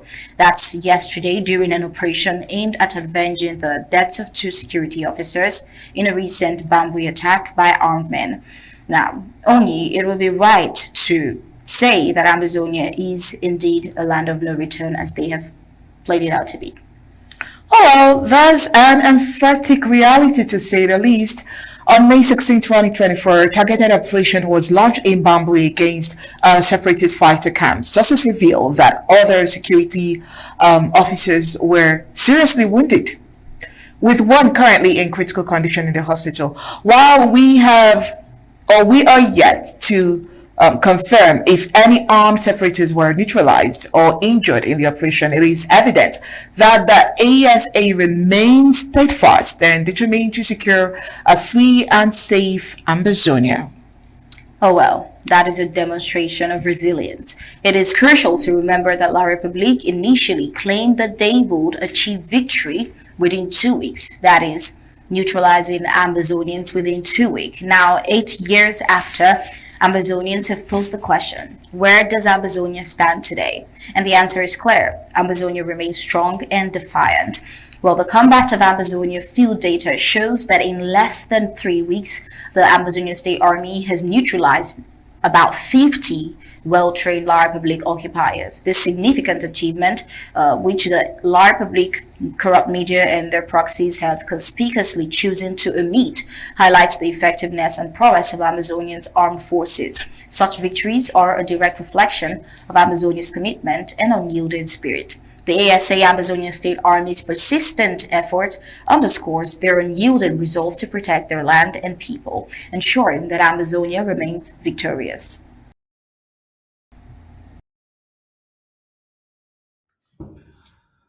Wow, that's an amazing one right there. I will take it with you let me commence with you, Barrister Barrister Fru. Last week we were here and we applauded the guys in Manyu. This week again, they have done it in Akwaya. Just a few minutes in retaliation, as Cameroon military was trying to do something, the ASA in Mezam responded. And we have reports of the military being neutralized on their way to Bambui. We have seen their war jeeps being exploded en route to Bui twice. And you know, each of those tankers carry about 15 fighters. So approximately from what happened in Meme, Manyu, Mezam, Bambui, and across the entire national territory, it is estimated by Undaunted that over 50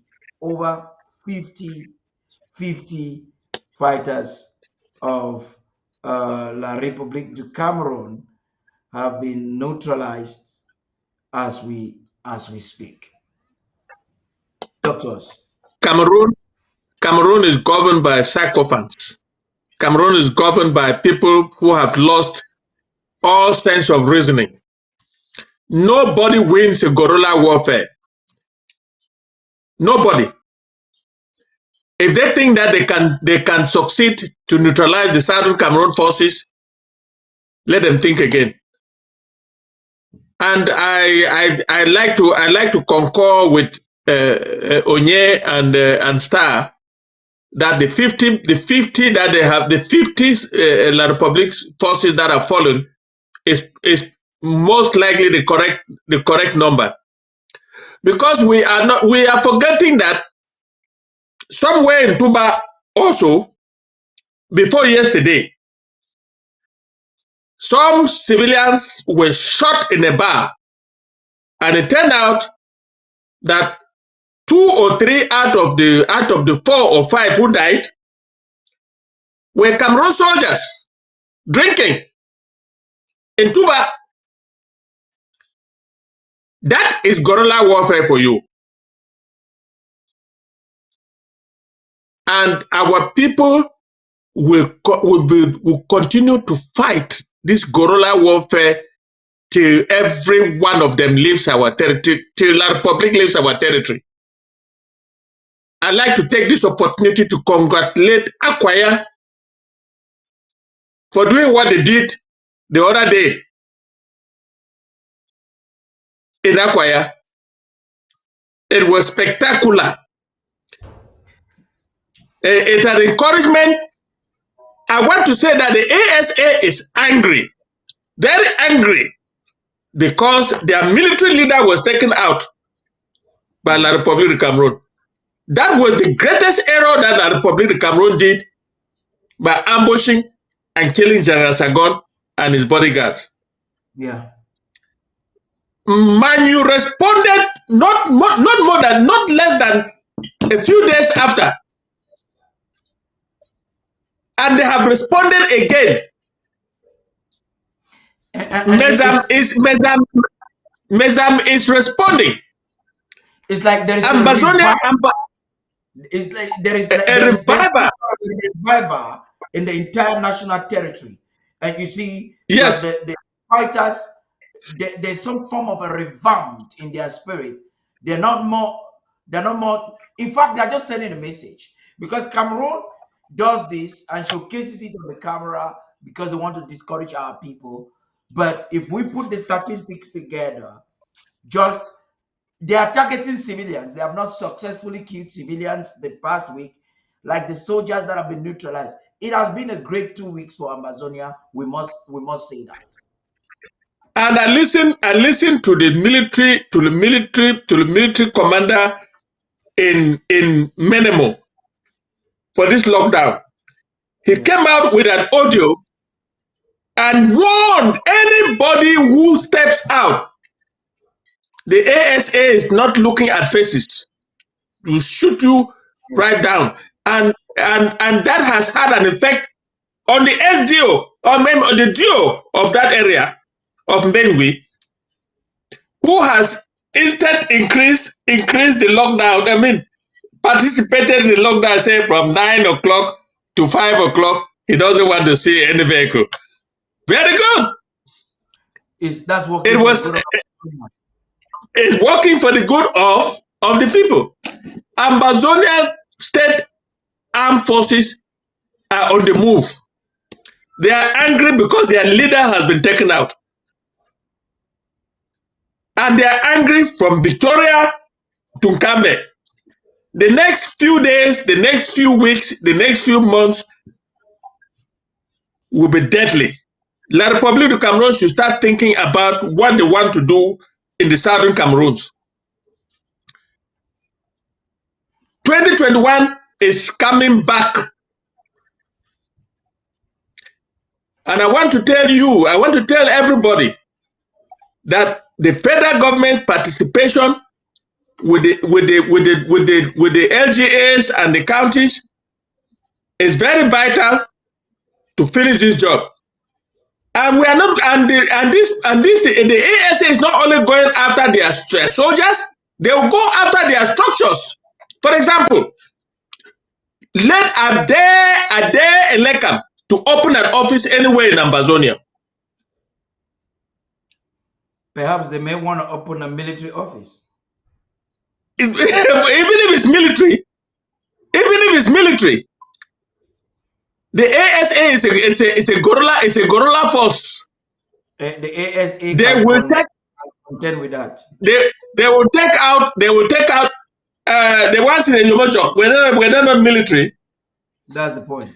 They will take them out as soon as it's possible.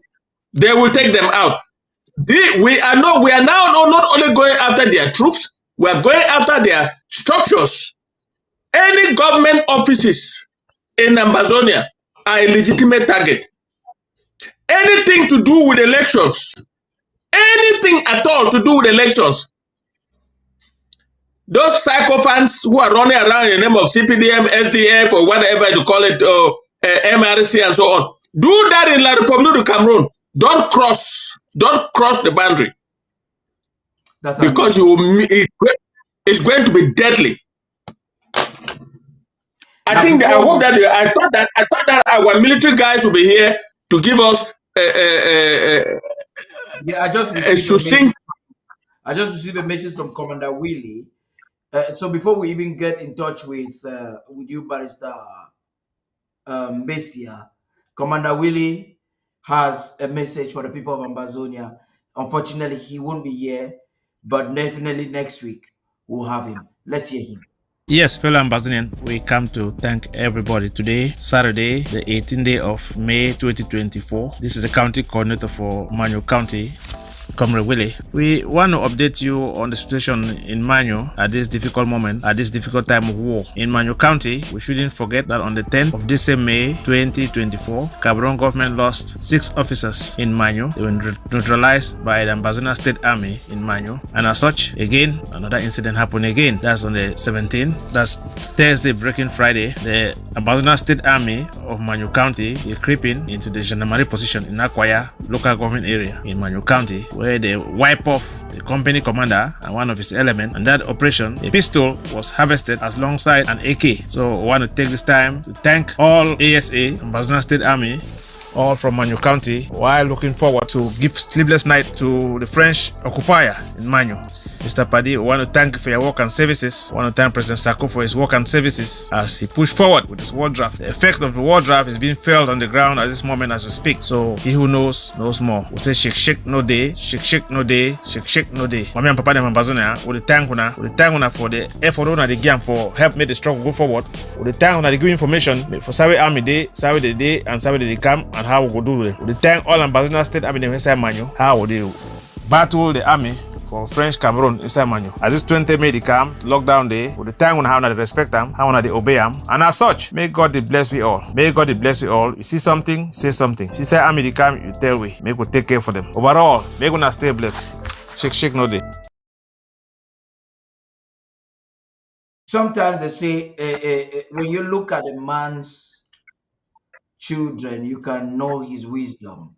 the instructions of Willie that he mentioned, when they call him, that what do we do? He says, shoot them, shoot them. Grounded. And Manu has not only been consistent, we're proud of Manu because they seem to be re-energizing.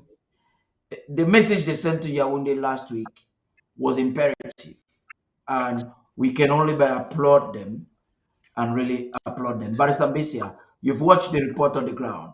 Statistically, over 50 colonial forces of occupation have been neutralized. It's even more from other sources. It's clear even their proxies are reporting it.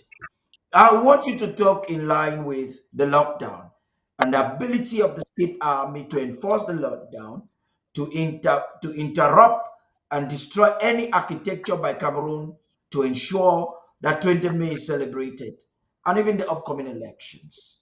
Talk to us, Vice Ambassador. Oh, thank you for having me once more. I'll talk to you about that. But let me just revisit the last segment for a second. We were talking about charcoal radio, and this is what I want us to know. Charcoal radio, in fact, I'm making my words carefully when I talk here about these things. Charcoal radio is only a very little tip of the iceberg. There are many people who feel like him, rightly or wrongly. There are many of them. But the important thing now is, as we speak, after the APP and other explanations, it is now clear that the policy of funding the ASAs down in the home front is what the president said it would be. And so I said earlier, if you are, in fact, as a member of government is not a government minister. There are people at the level of the LGAs. If this policy will apply everywhere, and it is going to apply, that will include Meza, where charcoal radio is supposed to sit in the security, the defense department. And so they have only two options: either to apply that law, because it must be applied, or to resign.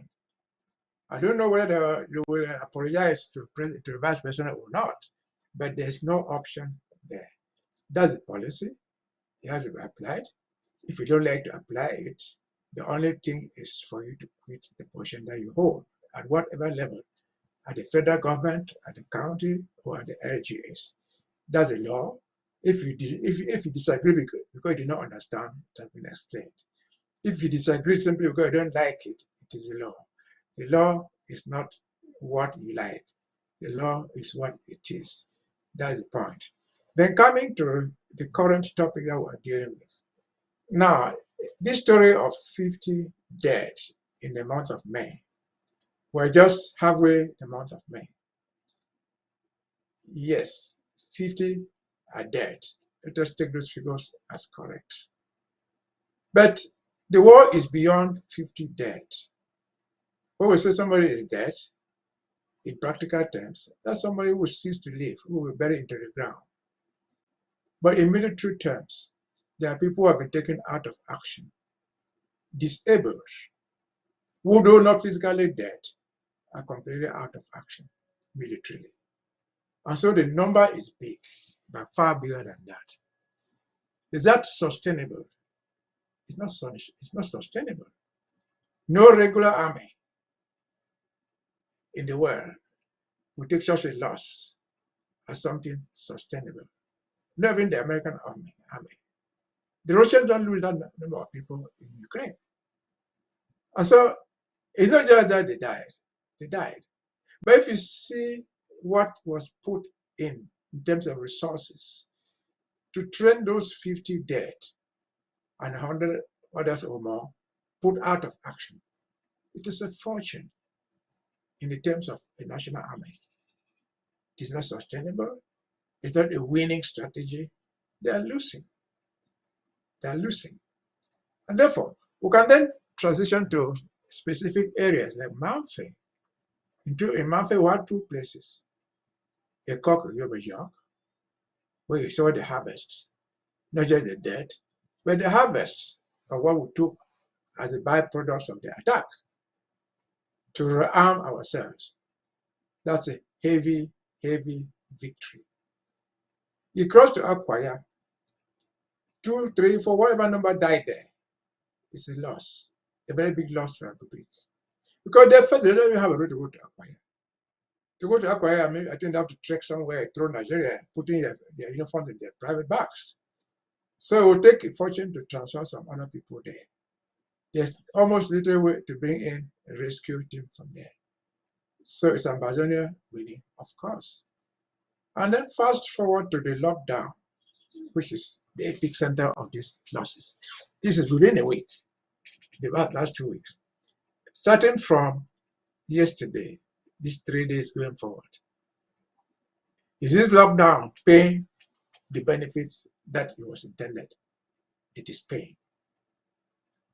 As I said earlier, if you hear the mobilization throughout Ambazonia, everywhere, in dialects, in English, in Pidgin, more than has ever been done before, we can say, we can hit our chests that we are on the path to success. We're succeeding, nothing will stop us. If you are on the house anything to learn, and the allies, they have to learn from this. These events that have happened, I've said that we're not always talking to ourselves. When we're here on this broadcast, we're talking to the world.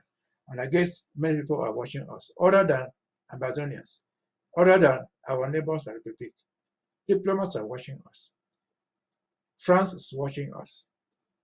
France is watching the events. They know these losses. Is that something they can sustain? Not possible. I had told other people privately, the lockdown is meant to stop the so-called May 20th celebration. Even if you don't like Ambazonia, if you don't like our restoration, at the very least, like your life. Because if you venture to go there, just for purpose of defiance, you have been told, without mincing words, shoot and shoot. You might lose your life just because you want to show defiance in support of a criminal who has never done anything good for you. And so the lockdown is effective as far as May 20th is concerned. We have only 1 day to go. It will be effective as far as elections are concerned. Again, we have said before, there's nothing to celebrate in May 20th. Absolutely nothing for Anglophones, call them like that. For Ambazonians, we have nothing to celebrate for that day. If anything, it is a day of mourning. Wear a black ribbon if you can. Sit in your private room and pray, if that's all what is necessary for you. But don't risk your life going out to please a Jew who has nothing himself other than looking for a promotion, who has nothing himself other than praying that he should be moved out of Ambazonia and sent somewhere else. Because nobody goes to work in Ambazonia as an administrator voluntarily. They are forced there. Nobody wants to go and put a rope on his neck or her neck and die. So they are unwillingly put there. They are forced to say what they are saying. And in their own, they are praying, Lord, give me a day to live and get out of here. And so it is succeeded. We have succeeded morally, psychologically, and physically. And so, again, for emphasis alone, those who don't like the funding mechanism for our restoration forces now, if the whole position in government, you cannot disagree with the government. You have only two options: resign or ban. Where you apologize, over to you. You have spoken very well, and I know Barrister Fru wants to comment, and that's where we'll be getting into the last part of the program for tonight, which is an overview of the news week. But let me just say something really quickly, in light with what Barrister Mbesa has just said. If you do not agree with the government, You resign. it's not about just or you choose to conform. Listen, do not misunderstand. Like I said, our people need some education and re-education. A lot of people speak sometimes and and it's laughable. Do not misunderstand democracy. Did you ever hear in Trump's government or in Biden's government a vice president or a cabinet member or a member within the core government protest against government policy? It doesn't happen. It is No. unheard of. You can protest outside. It is out of protocol. It does not happen. Why? Because these are just laid down rules. You cannot have a government within a government. You cannot have a leader in a government that cannot lead the people that are his direct subordinates. If you want to be an opposition, you can probably do it outside government. That is accepted. I just want to, excuse me, I'm sorry about that. I just want to make this point really clear. It's not dictatorship. Ambazonia is democratic. We do not have a partisan government where you are campaigning. And that's where you see I became furious when I find members of government questioning government policy in a very negative way in public fora. It is unacceptable. If there is a Very discussion, unacceptable. we take it in the House of Assembly or during a town hall and we ask for clarification. The president is open to conversation. And funny enough, some of these individuals can actually call government and speak. So if you don't agree with something, give it an opportunity. We're still calling on some officials of government to give opportunity for the federal government re-strategization to be fully implemented. Let's get it to try. And I want to cue in again from what Barrister Mbesi has said. Listen, when President Sako took over office, he said some things I'll never forget. He says, this is the era of self-defense. He says, we will fight. If Cameroon is not willing to listen, that was the first time a leader from the time of the governing council, I'm not talking about what Choyaba used to do about that was the first time a leader of the nation of Ambazonia made categoric statements that we're going to fight. And it became to fruition. A few days later, he created the ASC. It was an inclusive platform. The same bad attitude. He was criticized, destroyed from within. He went on to make, you can name them. And this is where we are today. Give opportunity for the new government strategy to be fully implemented. From last year, a lot of you have been disgruntled and you have not given that opportunity. Think about what is happening right now.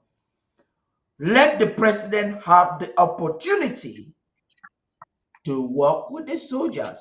And he has a very simple logic. The president says, when we fail, who do they blame? I've never ever heard anybody blaming Commander Willie, Shea Yimbu, or any county chair when or even the county chair of Fako or Monono, when something is not happening in Ambazonia. Just go on Facebook. When they want to criticize me, that King, after they put my name, the next name that comes is Sako. Even when mistakes are made anywhere, it goes to Sako. The only people sometimes that receive some of the blames are some of us who have faces on screen. Some of these county chairs that are probably not respecting government structure or cabinet members who are creating mayhem. I'm not saying that they're doing that anyway. That might not be understanding some things. Nobody calls you. Why? Because the man with the mantle, who happens to be the face of the government, who is the president, whatever mistake whoever makes, he is gonna carry the weight. So allow him to, the day we are not comfortable as Ambazonians and we see the need to change him, when we change him, another leader too can try, but as it stands, he is the president. Let us celebrate the victory of the people of Manyu and all across the national territory. It's been an amazing conversation. We're going to be getting into this important aspect. What was the news this week in Ambazonia? Before What then, happened? Before then, Paddy, Yes, let me send a message. I am sending a message to one General Buba sitting in Bamenda Station, who made an interview to the Cameroon press and told them that they will kill all Ambazonians to the last man standing. I want to tell him one thing. He went ahead to cite how they have eliminated the field marshal of Libya Lem, the field marshal of this. Lastly, the last one they eliminated was the field marshal of Ngokutunya and certain Sagon. He made that interview to the Cameroon press. I'm sending this message to him to know that each one Ambazonian soldier that falls, 10 Cameroon soldiers fall. And secondly, if he thinks that taking out an Ambazonian general affects the fight, then he did not learn anything about guerrilla warfare in the school, all the schools that he has attended to become a general. Mr. General, I am telling you that the Sagon has been replaced by another young Ambazonian state armed forces. A member of the Ambazonia State Armed Forces has now replaced Sagon, and you cannot do anything about that. You stop dreaming. For 8 years, when your commander-in-chief said you were going to carry out your mission in 2 weeks, you have taken 8 years and you have still not arrived. Stop deceiving the world. Go to the north and deceive the northeast where you came from. You are already deceiving them by doing what you are doing in Ambazonia. Because even your brothers in the north are vomiting your commander-in-chief in Yaoundé. You cannot hide in Bamenda and make statements that you cannot substantiate. I'm telling you, I'm daring you, violate the 20th May and see the bloodbath that will take place in Bamenda.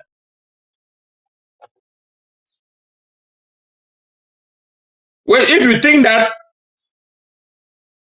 you will kill all Ambazonian generals, in which school did you train Ambazonian generals?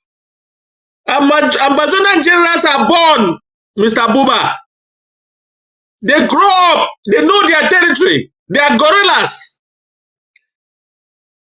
And you will face them. You have faced them so far and you have done nothing.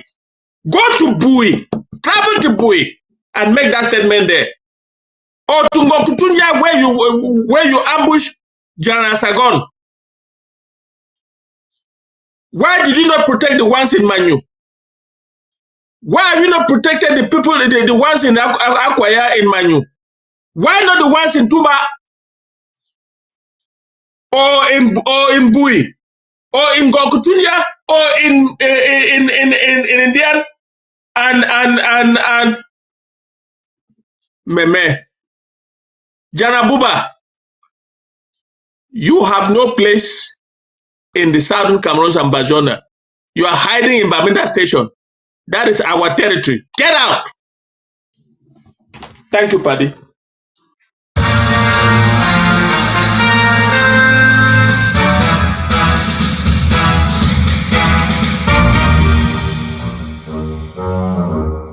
Fellow Amazonians, the federal government, your federal government, they come up today for inform all Ambazonian citizens, both home and abroad. Say the entire territory of Ambazonia, make I repeat, the entire territory of Ambazonia go observe a 4-day lockdown in this month of May, starting from Friday, the 17th of May, till Monday, the 20th of May, we mean say all any other activity for national territory will recommence on Tuesday, the 21st of May, 2024. Make I repeat here again. The federal government, your federal government, where the ANC be a part of, the call for a 4-day national lockdown across the entire territory of Ambazonia, beginning Friday, the 17th of May, till Monday, the 20th of May, 2024. We mean say within that period, we no one observe any movement. Make no commercial activity no take place whatsoever. All bank schemes, all taxis, all private cars, make we grind all of them. We don't want any movement out there for the entire territory of Ambazonia. Activities them fee only recommence on Tuesday, the 21st of May, 2024. So we call on each and every citizen for the entire territory. Make sure, listen to this and make sure say, make you not go out there because you may end up in harm's way. Now remember very well, before the 11th of February, we will give warning here. Say make each and everybody stay indoors. And we'll be even follow up again later on. For can't talk so we don't get intel. Say La Republic, the plan harm on with civilians. Say make each and every Ambazonia make it not go out there. People, while some people they be listening, some people they don't listen for certain quarters. And we will see which way Ngala Jirat be connive with the enemy can do for people from Kambe. This time around, this is sent this warning. Please make each and every Ambazonian citizen for home territory make it stay indoors. From Friday, the 17th of May till Monday, the 20th of May, where means say Monday, when our usual country Sunday, it fall for still one of the days where they want to celebrate our territory. Well, we don't ban all such days. Commercial activities and other activities they will only take place as from Tuesday the 21st. Make no Ambazonian citizen no go out there for go find his or herself in harm's way. So make each and everyone, please each and everyone stay indoors between the 17th and the 20th. Only from the 21st will not be allowed to go outside. The NSC, the call on the ASA, the Ambazonian State Army, say make we safeguard the federal territory. Take care of the civilians. Equally as we tell the civilians, make they take care of the Ambazonian State Army. We salute with bravery. And we tell when I say, when I go out there, anything from La Republic to Cameroon, when I take them out. Anything, when I take them out, they don't be allowed on the federal territory. Especially the terrorists where they come from there. This one, now the spokesman for the ANC, signing out today, the 7th of May, 2024. Short live the revolution, long live the Federal Republic of Ambazonia.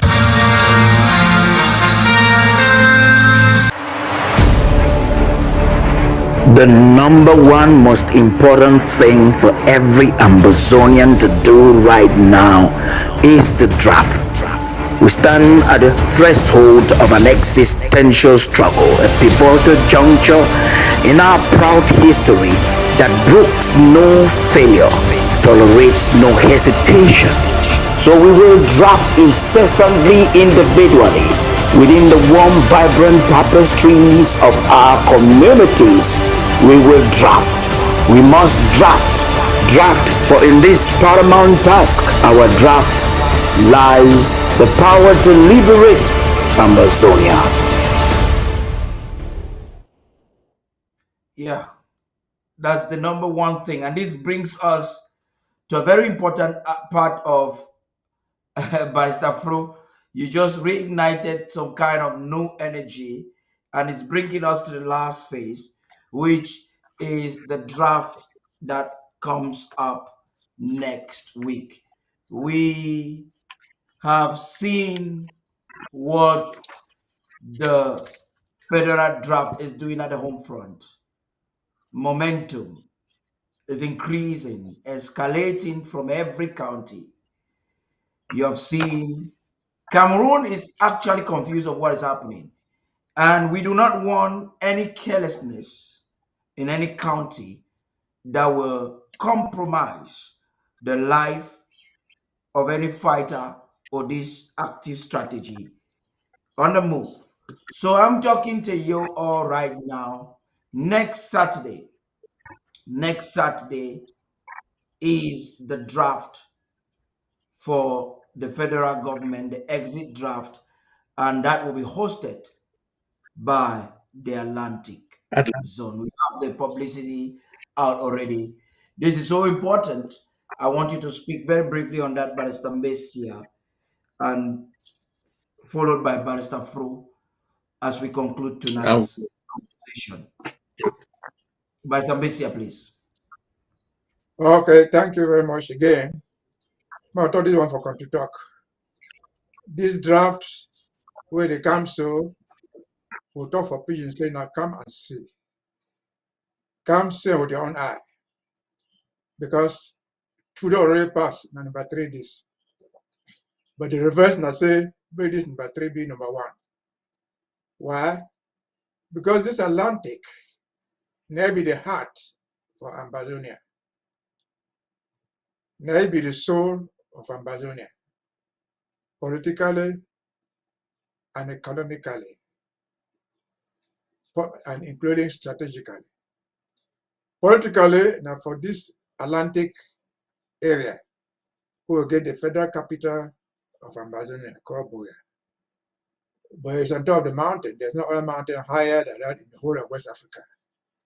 So, sun is shining for the almost the sun, even for everywhere else in West Africa, including Nigeria, Sierra Leone, Ghana. So we have to show the world that we are at the peak. Economically, now for this Atlantic, where we get all the money where they the thief. Now for the way that oil they call this one around, where they assemble and carry them for Douala go sell them.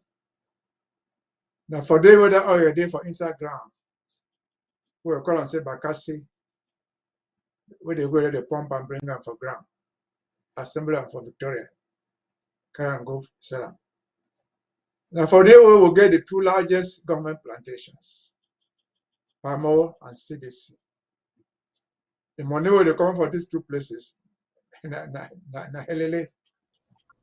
employment where they get for one people, a wonderful talk. So something they were not there for Atlantic, no. Plenty there for Atlantic where we know the same, beyond the eye. And so nothing where you see that they come out anywhere, they come with soldier. When the war they kill them for the BLM, when the war they kill them for DAP, they say let's go and play chant in Victoria to show them we're in occupation. It is also important, I say strategically, because for this Atlantic area where they trend that be where they kill them, where they kill woman, where you can say be. If a man over they will trend them. Now for they were Moja come and work for food go off of Mujongo. They carry a gun, start shooting for inside Kati. That's important. Now for they where they get the headquarters of their navy, then the honor may find them for inside ocean, for inside water. It be now for they. So we say they will fight for keep that place. I will get for take the place for them. That take I'm not going to be now with empty mouth. It will be with action. The action will match with a hand for inside pocket. So we get for do everything and make them same. Before I come for this broadcast this evening, I stayed them for the honest program somewhere for their country. They talk say don't try for go fix on around where they be born. They tell them say it will cost 250 billion. Well, they say they will fix them, but they go talk say okay. Tractor say will cost 350, so we'll take 100 billion out of it. Where they don't even get they want to fix them. Where they go borrow also, they won't go take credit for TIFAM. Thief your own kako. Thief you will get them. So you want to open eye for who we are. We must go draft with our soul, draft with our spirit. Over to you. That's quite amazing. Just to add to what you said there, the CDC statistics had it for decades. That was the highest employer in the 2 Cameroons put together. So these are not figures we're fabricating. Cameroon themselves reported that the CDC is the highest employer in the 2 Cameroons put together. Wonderful. Barrister Fru.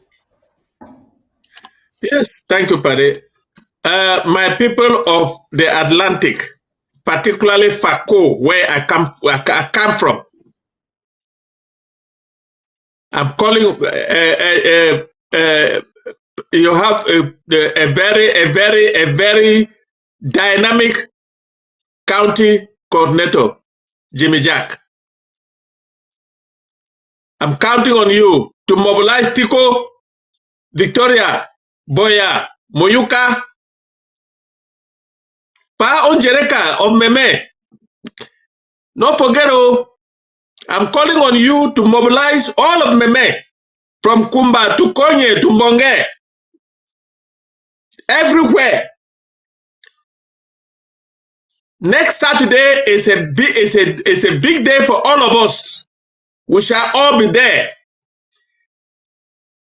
The Atlantic. I'm calling on my people of Indian. I know that the coup plotters dislocated your political structure, but you are still there.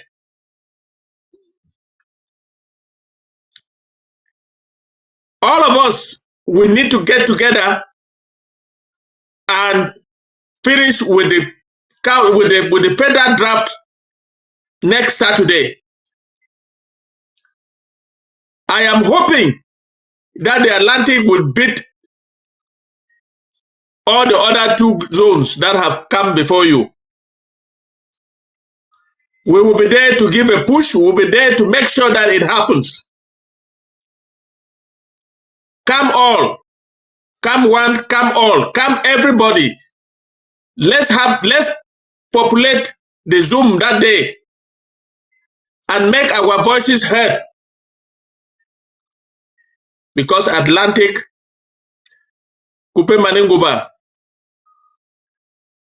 my dynamic Professor Epute, the county coordinator, she knows what to do. We are going to make it on Saturday. I thank you plenty. I beg member not forget now Barrister Fruity talk. I will be there. Thank you everybody. We shall all be there to make sure that the Atlantic comes on top. Thank you. And we cannot overemphasize the importance for Ambazonians to come out unwaveringly and to make that very important statement that this county should be on top. So I just would like to say this. This is the zone that carries the breadbasket of Ambazonia. The reason why you might not have, in no war fought in the war, that you have, even America in Afghanistan had strong zones. America, there were places in Afghanistan that American army could not enter. And there were places where America built camps. In Afghanistan, I'm talking about war superpower. So that you find Cameroon military in Victoria is not because the president is incompetent. That you find Boya not as hot as Boyi is not because the leadership of FACO is incompetent. That's the wrong narrative that wannabes, naysayers have sold for far too long. You had the Mullah Edis. At the time they plotted the coup, they sold this. Go and ask Sako what is happening in Tico. That's foolish. Sako is not the president of Tico. He's the president of Ambazonia. Go and ask Boy, what did they do without the inspiration, involvement, participation of Sako? So we have to think differently. And it is a strategic endeavor the government has put in place to enable government. If we've done something by government for 2 to 3 years and we saw that things are not happening, now some things are now happening in Meme. Think about what the government is doing. The government sees what you in your county cannot see across the national territory. It is government's mandate and responsibility to make sure that every county there's a strategic move. And I just love the kind of leadership we have. That's not discriminatory. that does not tribalistic. It really doesn't matter if you're from Momo or Manyu or from Buyo, from Gokitunja or Meme. The Northwest Southwest divide syndrome has not affected our government. Our president is an Ambazonian, not necessarily from Fako. In his attitude, have you seen him favoring anybody from Fako? On the contrary, perhaps his best friends in the government, if at all he has any best friend, or he's not just leading the people, are not from Fako. So you want to look on government appointments, how many are from Fako? Why am I saying all of this? I want to neutralize the evil rhetoric that is being sponsored by many to sway us. You heard Ambe the other day talking on TV, something so important. He made a statement and he knew that his statement was false. He said they have just placed the Bakwere man there. One thing I was happy with his statement is because he acknowledged that the leader of the movement of the liberation is President Sako. But for those who have fickle minds, he was trying to manipulate them that this is all a Northwest struggle. There's first of all nothing like Northwest. This is not a Northwest fight. This is a fight for a people with an internationally recognized boundaries, with a people who have their maps in the United Nations, with a people who are fighting a legal cause, a cause that is backed up by history and by law. These are a people of identity, a people of equal status to every League of Nations Trust territory, that not just Cameroon, because we must not just be equating ourselves with Cameroon.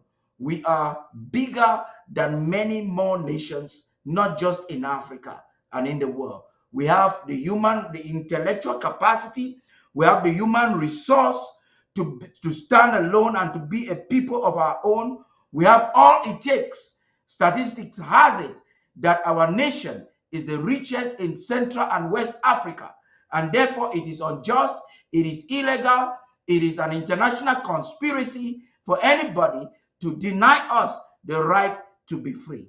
And nobody is going to stop us.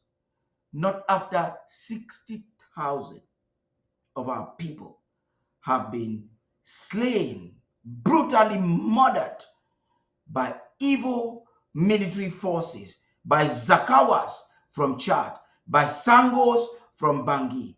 Not after the Bulus have partnered or under the instruction of France have killed our people.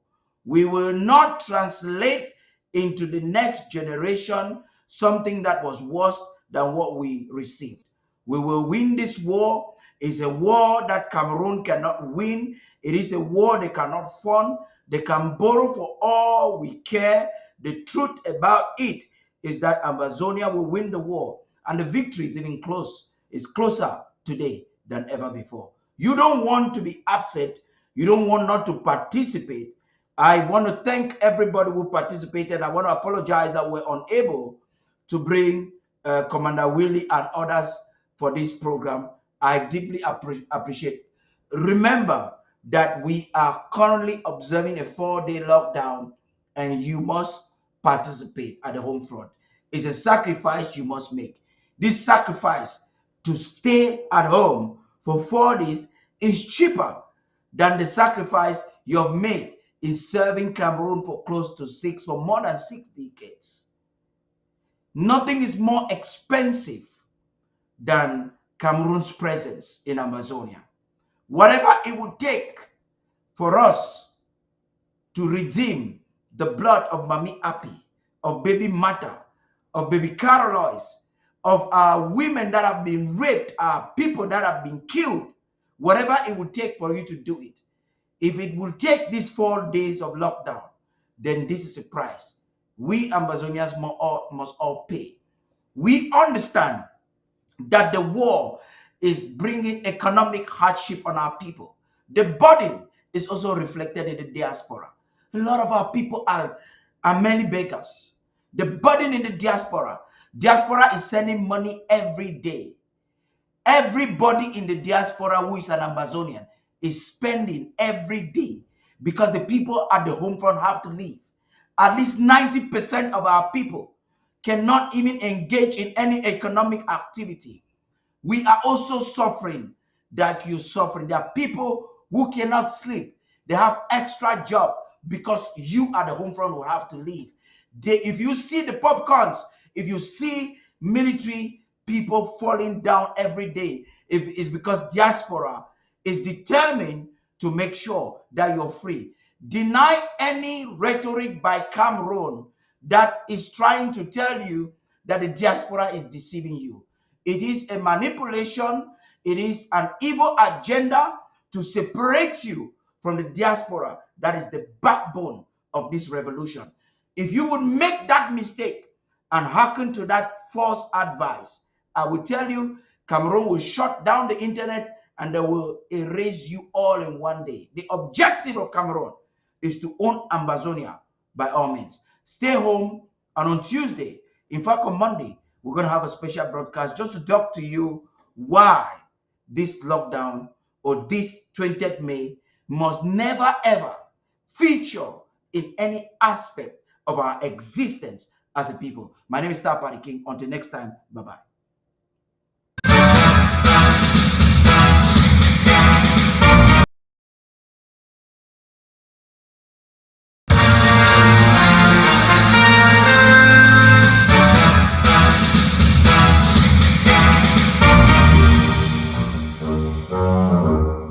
Fellow Amazonians, the federal government, your federal government, they come up today for can inform all Ambazonian citizens, both home and abroad. Say the entire territory of Ambazonia, make I repeat, the entire territory of Ambazonia go observe a 4-day lockdown in this month of May, starting from Friday, the 17th of May till Monday, the 20th of May, where means say all any other activity for national territory will recommence on Tuesday, the 21st of May, 2024. Make I repeat here again. The federal government, your federal government, where the ANC be a part of, they call for a 4-day national lockdown across the entire territory of Ambazonia, beginning Friday, the 17th of May till Monday, the 20th of May, 2024. Where means say within that period, we no one observe any movement. Make no commercial activity no take place whatsoever. All bank schemes, all taxis, all private cars, make we grind all of them. We don't want any movement out there for the entire territory of Ambazonia. Activities them fee only recommence on Tuesday the 21st of May 2024. So we call on each and every citizen for the entire territory. Make sure listen to this and make sure say make you not go out there because you may end up in harm's way. Now remember very well, before the 11th of February, we will give warning here. Say make each and everybody stay indoors. And we'll be even follow up again later on. For can't talk so we don't get intel. Say La Republic, they plan harm on with civilians. Say make each and every Ambazonia make it not go out there.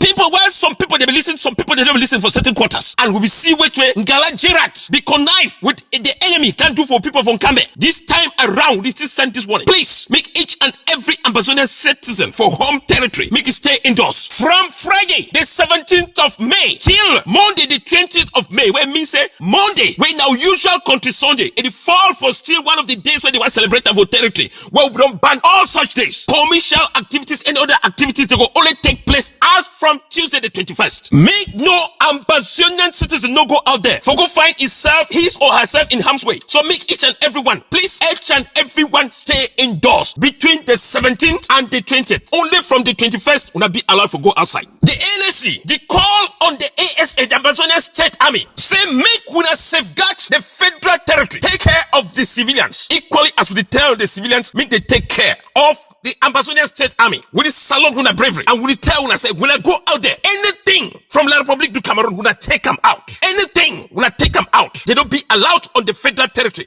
especially the terrorists where they come from there. This one, now the spokesman for the ANC, signing out today, the 7th of May 2024. Short live the revolution, long live the Federal Republic of Ambazonia.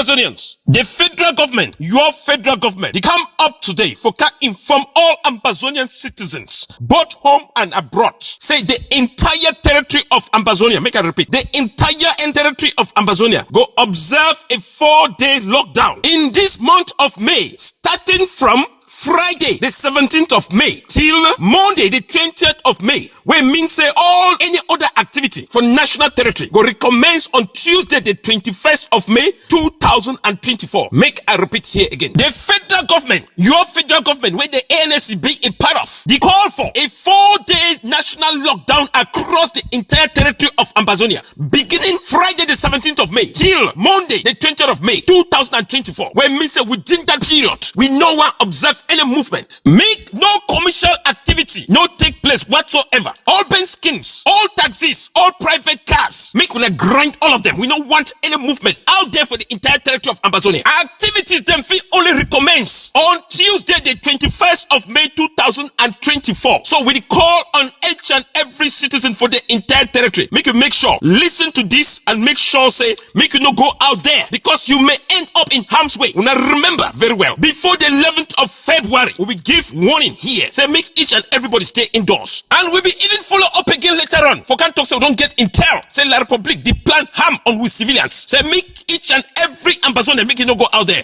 People, well, some people they be listen, some people they don't listen for certain quarters. And we will see which way Ngala Jerat be connive with the enemy can do for people from Kambe. This time around, this is sent this warning. Please make each and every Ambazonian citizen for home territory make it stay indoors. From Friday, the 17th of May till Monday, the 20th of May, where means say Monday, when our usual country Sunday, it fall for still one of the days when they want to celebrate our territory. Well, we don't ban all such days. Commercial activities and other activities they will only take place as from Tuesday the 21st. Make no Ambazonian citizen no go out there for go find his or herself in harm's way. So make each and everyone, please, each and everyone stay indoors between the 17th and the 20th. Only from the 21st will not be allowed to go outside. The NSC, the call on the ASA, the Ambazonian State Army, say make we safeguard the federal territory, take care of the civilians equally as we tell the civilians make they take care of the Ambazonian State Army. We salute with bravery and we tell when I say when I go out there, anything from La Republic to Cameroon when I take them out, anything when I take them out, they don't be allowed on the federal territory, especially the terrorists where they come from there. This one, now the spokesman for the ANC, signing out today, the 7th of May 2024. Short live the revolution, long live the Federal Republic of Ambazonia.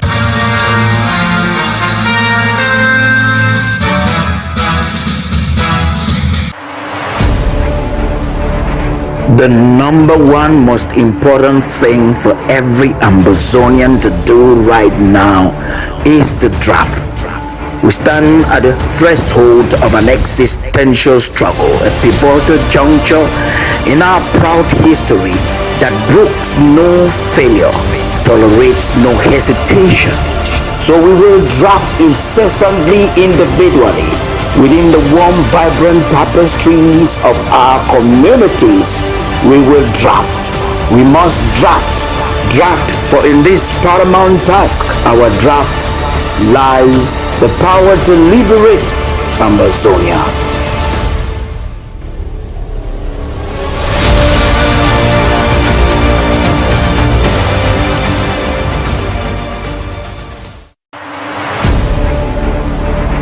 The number one most important thing for every Ambazonian to do right now is the draft. We stand at the threshold of an existential struggle, a pivotal juncture in our proud history that brooks no failure, tolerates no hesitation. So we will draft incessantly, individually, within the warm, vibrant tapestries of our communities. We will draft. We must draft. Draft, for in this paramount task, our draft lies the power to liberate Ambazonia.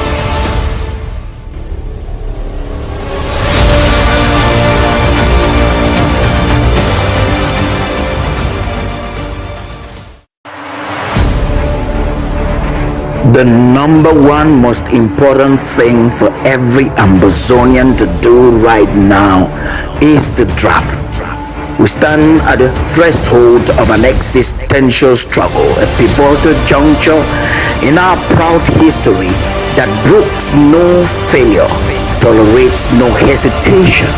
So we will draft incessantly, individually, within the warm, vibrant tapestries of our communities. We will draft. We must draft. Draft, for in this paramount task, our draft, lies the power to liberate Ambazonia.